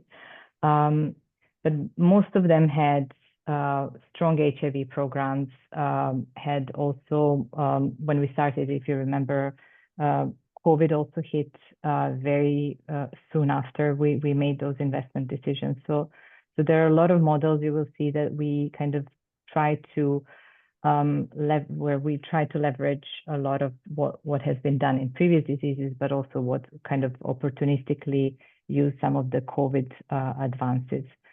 And in that kind of service delivery model components for cervical cancer, we faced a little bit of different dilemmas across each step where we had to create the demand and we had to speak actually about the cancer. And mostly we had to also deal with a lot of stigma about it, but as well as being able to shift the narrative from cancer to cervical health, which was an important collaboration and learning from the field. You will see later a lot of our loss to follow-up that we see for women who actually get HPV test results as positive is around what that positive result means, and the whole prevention conversation around secondary screening needs to shift into cervical health. A lot of work was around the channel for accessing screening. We started with healthcare facility based, but then we really figured out that if we are to reach elimination goals, which is 70% of screens amongst women, that cannot be reliant on healthcare facilities. So there is a lot of self-care approaches, and especially also into the community that we had to also test and think about. And self-sampling has been the cornerstone of all of our programs. As I said, choice of screening method, we did deploy and kind of the main idea was to think about how HPV testing can be done in LMICs at scale. However, we recognize that due to financial constraints mostly, but also some of the health system constraints, it is not something that we can achieve overnight. So there is a lot of work that we have done also reliant on some of the VIA-based programs that countries were doing, but then we tried to use that as a platform where, should funds allow and infrastructure allow, we could easily plug in HPV testing. Systems for results return and triage are exceptionally important. You will see in one of my next slides that is probably the weakest link today when it comes to secondary prevention, and this is where we lose the most women, and probably where the gains on scaling up this prevention might be reduced, just because some of the women who receive the HPV positive tests will not return to the facilities. As I said, treatment also comes with its challenges. It was very impressive to see how easy and straightforward it was to speak to and introduce the thermal ablation devices vis-a-vis cryotherapy, which was mostly the standard of treatment up to our intervention. However, a lot of issues around attrition of nurses and healthcare professionals that perform the treatment really reduced maybe the long-term impact that we could have with that. And this is, again, the health system issue that will in the future definitely dictate a little bit the pace with which we can move. And as I said, follow-up and referral, and most of it is especially related to 1 year follow-up in terms of for HPV positive results with VA negative, which we are now going back to our data and looking into how well countries are performing there, and the preliminary data does show a lot of shortcomings that we need to fix, but also the tertiary care and the treatment of invasive cancer, which is definitely an issue in terms of access across the board. I covered this a little bit in the previous slide, but it's really the mix of different approaches, and each country really worked through this to understand what works the best for them. It is not one approach fits all, and definitely thinking through, especially in the context of women living with HIV who are already in care, there is some of the facility-based approaches that can work. A lot of it is also related to where do you organize that screening, whether you organize it specifically for women living with HIV or you integrate it with other services, whether family planning or MCH service on site. It also created somewhat a different standard of care, because if we worked with a very well-supported HIV program to introduce HPV testing and cervical cancer care, not necessarily women from general population could receive the same level of care, and that's also a consideration that needs to be made and kind of thought through. The community-based and outreach really works well. However, it also rides on a network of really overwhelmed community-based health workers that more and more receive more and more tasks to handle. So from the perspective of women accepting it and doing it in the privacy of their homes or outside of healthcare facility, it works really well. But from the sustainability perspective, we need to remain conscious that healthcare workers, or sorry, community-based workers have that additional burden. And I already spoke a little bit about really the demand generation and women actually both asking for services, but also understanding the entire narrative around cervical health. There was a question on self-sampling in the chat that I hope maybe some of the other speakers can also address, but from the acceptance standpoint, it was really incredible to see both it, and this is not only about empowering women, which should be very much one of the key objectives of the program, but it is also healthcare workers really loved it, especially because you go to a clinic in a rural Malawi and they tell you that for the amount of time that they need to screen one woman with VIA, they can actually have 20 women collect their samples, and you can see how much that changes and reduces their workload, noting that they have around 500 different tasks that they need to do within their job description. It was interesting to see also the dynamic in Guatemala, and really that dynamic changed with more conversation with women about what self-collection means, and really kind of making them be confident or empowering them to be confident in that sample that they're collecting themselves. I really wanted to emphasize this because something that we really succeeded with that kind of first 500,000 tests that we did is that none of them was done on a specific platform that we procured for the purpose of HPV or cervical cancer. We used only existing platforms, and these were either those belonging to TB or HIV programs or those brought by COVID. And that's an incredible, at least from the perspective of currently existing technology. I'm not talking about that technology being perfect from the perspective of programming. From the perspective of performance, it's there, but programming, there are some shortcomings that I will unpack a little bit later. But from the perspective of infrastructure, it is there, and we managed very well to organize the 500,000 tests by distributing it throughout the platforms that exist in countries.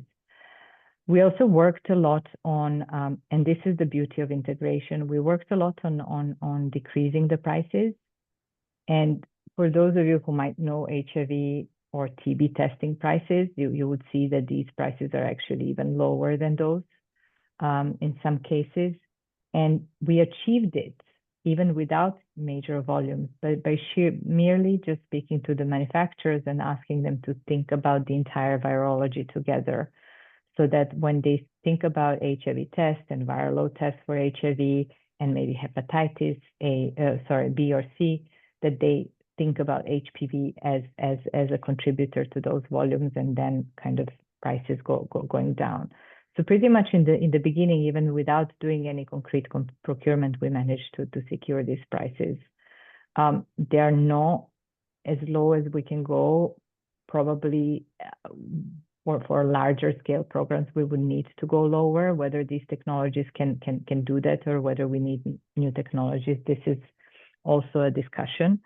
But I also wanted to say that another thing that we have faced, which is unfortunate, is that even though the prices that you have seen are mostly always applicable for Sub-Saharan Africa, that other regions like LATAM and Asia Pacific are struggling to get the same price agreements as Sub-Saharan Africa. And this is where that kind of skewed maybe system where we have a lot of reliance on maybe international funding that might be allowing more kind of full procurement versus maybe in Latin America and Asia Pacific is not immediately available, actually gets us to that price disparity. On the contrary, you could see more Latin American countries probably being able to allocate domestic financing, but for much higher prices that they can achieve. This is something that is really at the center of our current attention, is that despite even in the programmatic conditions that we support, but also in some cases under the research conditions, we did have some research funded through these programs. Most of it was just general programming, but there was some research component. There is a lot of loss to follow-up, and this is something that we have not yet managed to resolve, and it is consistent between the countries, between different models of care.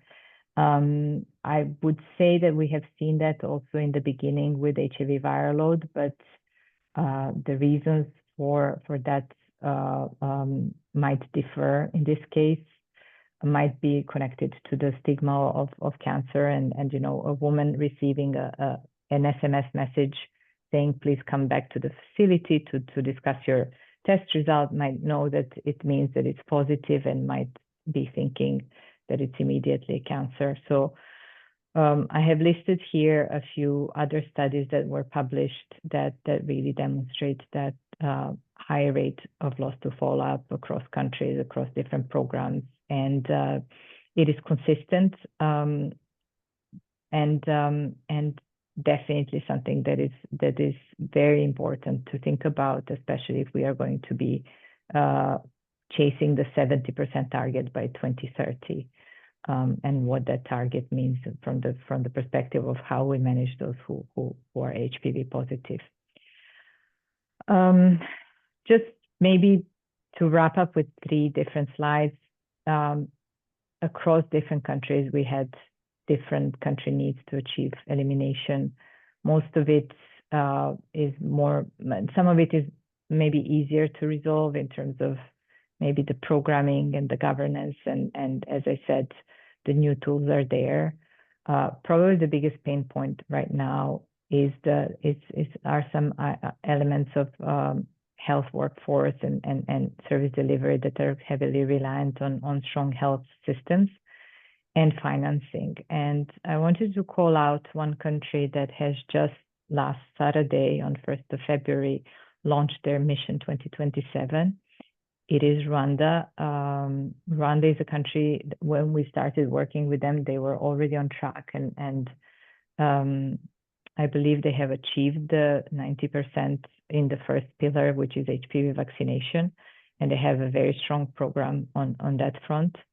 But it is a country, as you can see, when they started with us in 2019, only the small number of blue dots were there, and already in 2022, very methodically, they started expanding to additional districts. And now they have launched on Saturday their elimination strategy, which would bring them to hit elimination targets by 2027, so 3 years in advance of the WHO elimination target as set by member states. And it is interesting just to see how much that would cost. And I have also included the link to the entire strategy. But I think the beauty of this strategy and elimination plan is that they actually costed it and they will use it as an investment case. But you can see that basically for Rwanda to hit the 70% target, they're estimating to need between $13 to $16 million over the next 3 years. It is very important also to think about how much that costs per woman and also per service provided. And we're talking about 1.4 million women that they need to reach over the three years. I would say that the plan that they have is very robust and it's building on the learnings of the previous 3 years.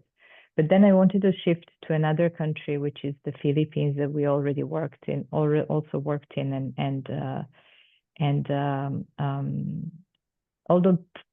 potentially the methodologies are not comparable, but I wanted to show you here that their 5-year cumulative screening coverage of 20%, they have costed it at almost the same as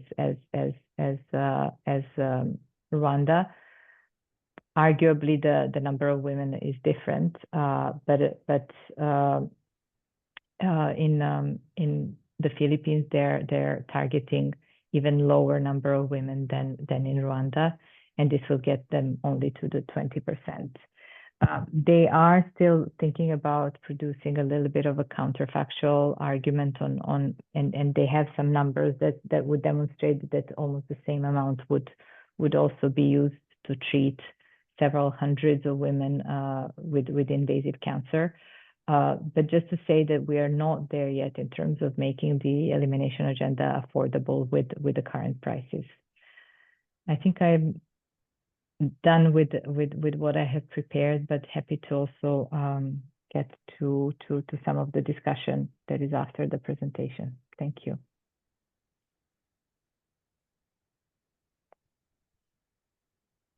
Thank you so much. It's exciting to see the plans for elimination, and it's a fitting end to the seminar today, where we want to eliminate all HPV-associated cancers in our lifetime. So let me open the floor for questions.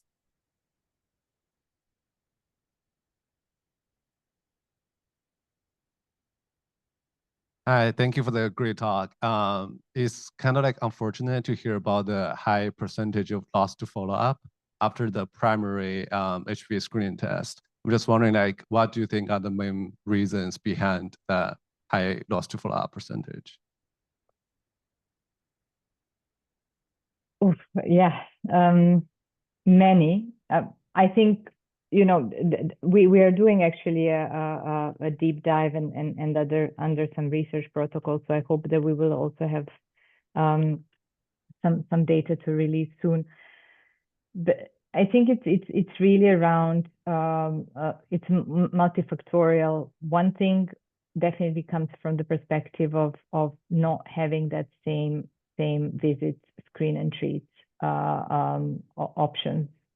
We have seen that even with gene expert on site, you would not necessarily have the HPV test done immediately. You would still prioritize and notably and arguably for good reasons, you would prioritize TB and, for example, EID for a baby and viral load.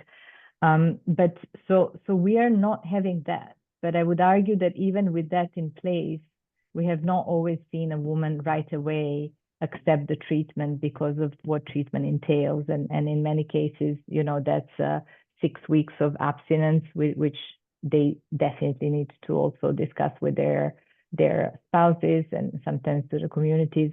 It is also a lot of kind of misconceptions about cancer.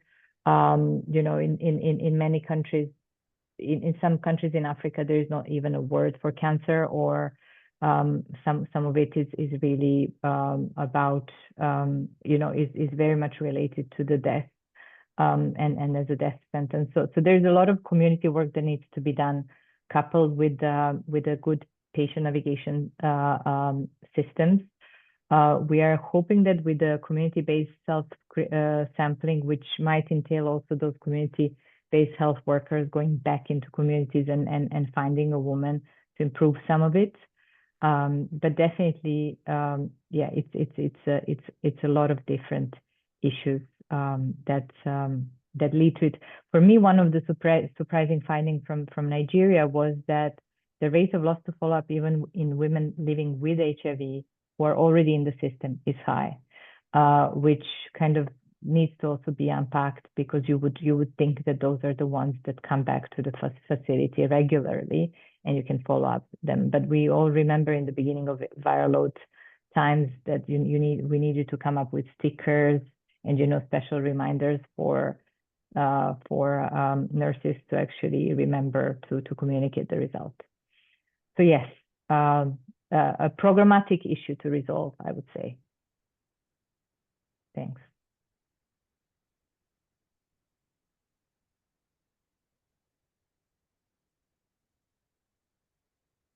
I do not hear Nelly. I'm sorry.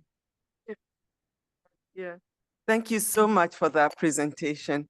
I have two questions. One, it's pertaining to the issue of messaging around HPV that I still struggle with.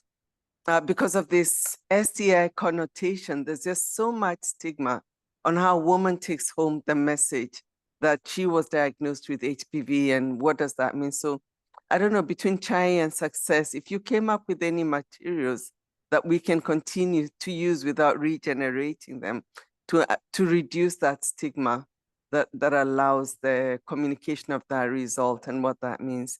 But the second one, I think, which I've had in different forums and discussion, is this issue of the HPV test and the whole procurement process and the costing of different pieces of supply, expiry date. And the question we've had, and I don't know if CHAI has an answer, is, you know, similarly to vaccines, I think that what has allowed access to vaccine is having the UNICEF process with a global platform that supports procurement, so that what gets to people at the end of the day has equitable pricing. I don't know if there's any thinking after this work you've done, how to help access with an equitable, more friendly prices, because in spite of that $20 price you have in Kenya, when we talk to facilities, it's still, for GeneXpert, comes down to $50.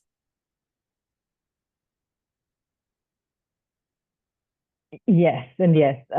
I think that the first question, I would take it more as a comment, but actually one of our biggest community partners is the African community, African Cervical Health Association, ACHA, which is based actually in Nairobi, and Benda Kitaka, that you certainly know is leading it, and they have worked a lot on that kind of messaging around HPV testing. But I agree with you that this is something that both I think needs to be taken up by communities of women living with HIV, but also other women. And ACHA is a good place to start, but I would be happy to also share.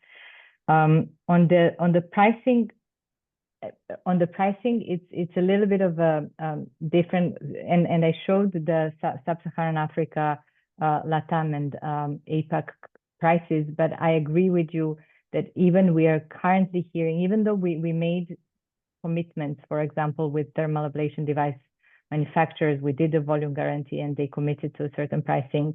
We're hearing from some countries that, you know, they get the quotes, which are 10 times more than the price. From this perspective, you know, UNICEF has their catalog that includes HPV tests as well as thermal ablation devices. So that's one supply channel. We are working currently with PAHO to try to do the same for Latin American region. But we have been in conversations with WHO Afro to see how we can best actually just make the information available. Because once you tell, you know, for example, Kenya, Uganda, that for example, Rwanda got Abbott to offer them more, sub $7 price. And both Kenya and Uganda, for example, have quite a big fleet of Abbott. Why would they not consider that and make that comparison? But I think overall, also some of the conversations about the pool procurement in Africa are taking place and could be also beneficial for that region as well. Thanks.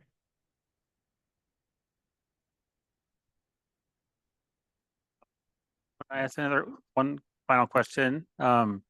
It's interesting to see how some countries like Rwanda and the Philippines have made this large public commitment to do something, and other countries have not, and haven't made so much progress in a lot of contexts.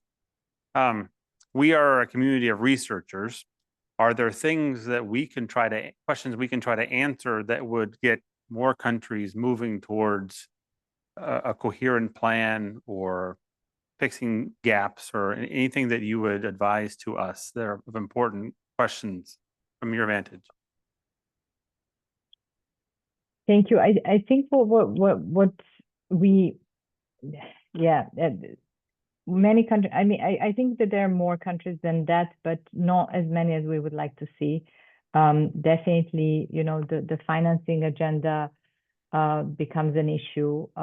We have seen most of in Sub-Saharan Africa, most of cervical cancer programming shift to PEPFAR, for example, and now that is pretty much not certain that how that will pan out with the current changes. So most of the countries are really struggling with that next step of doing the costed plans, doing the national plans that would take all the learnings and actually create into something that can be scalable nationwide and then costed. And then also making out of that not only a costed plan, but also an investment case that would tell about the story about the counterfactual, about, you know, the savings that can be generated and deaths averted, etc. So some of that kind of modeling work, is investment case making, is definitely not taking place. Even Rwanda's plan does not speak to that as much as it speaks to actually a realistic speed of implementation that they can achieve based on their learnings. So yeah, so a little bit more fine-tuned. I think even the modeling that comes with WHO's original strategy is based on very, for example, low levels of loss to follow-up. We are looking at some other things, which are, for example, artificial intelligence-based screening tools to help with the visual inspection, which might be the solution in some cases if we cannot go as fast as possible with HPV testing. So yeah, there's a lot of programming considerations. Sorry, if I start doing that, it's going to be too long. But definitely, I think costing, investment planning, making the case for the investment, because it's going to be domestic financing that is going to be behind the cervical cancer program. Thank you. Thanks so much. We want to give you a warm round of applause, and we really appreciate you being here today. Thank you. It was a pleasure. We want to end by thanking all our speakers for your commitment to the work that we do, for your expertise, for the smarts and creativity that you bring to this work, but also to the collaborative spirit that you bring, so that we will see the end of HPV-associated cancers in our lifetime. Thank you everyone for attending. I hope that you all are inspired to keep doing the work that we do, to work together. Please join us for lunch. We have these lovely round tables. We hope to have discussions at every table, thinking about how we can do a much better job of preventing, diagnosing, and treating HPV-associated cancers. Thanks so much.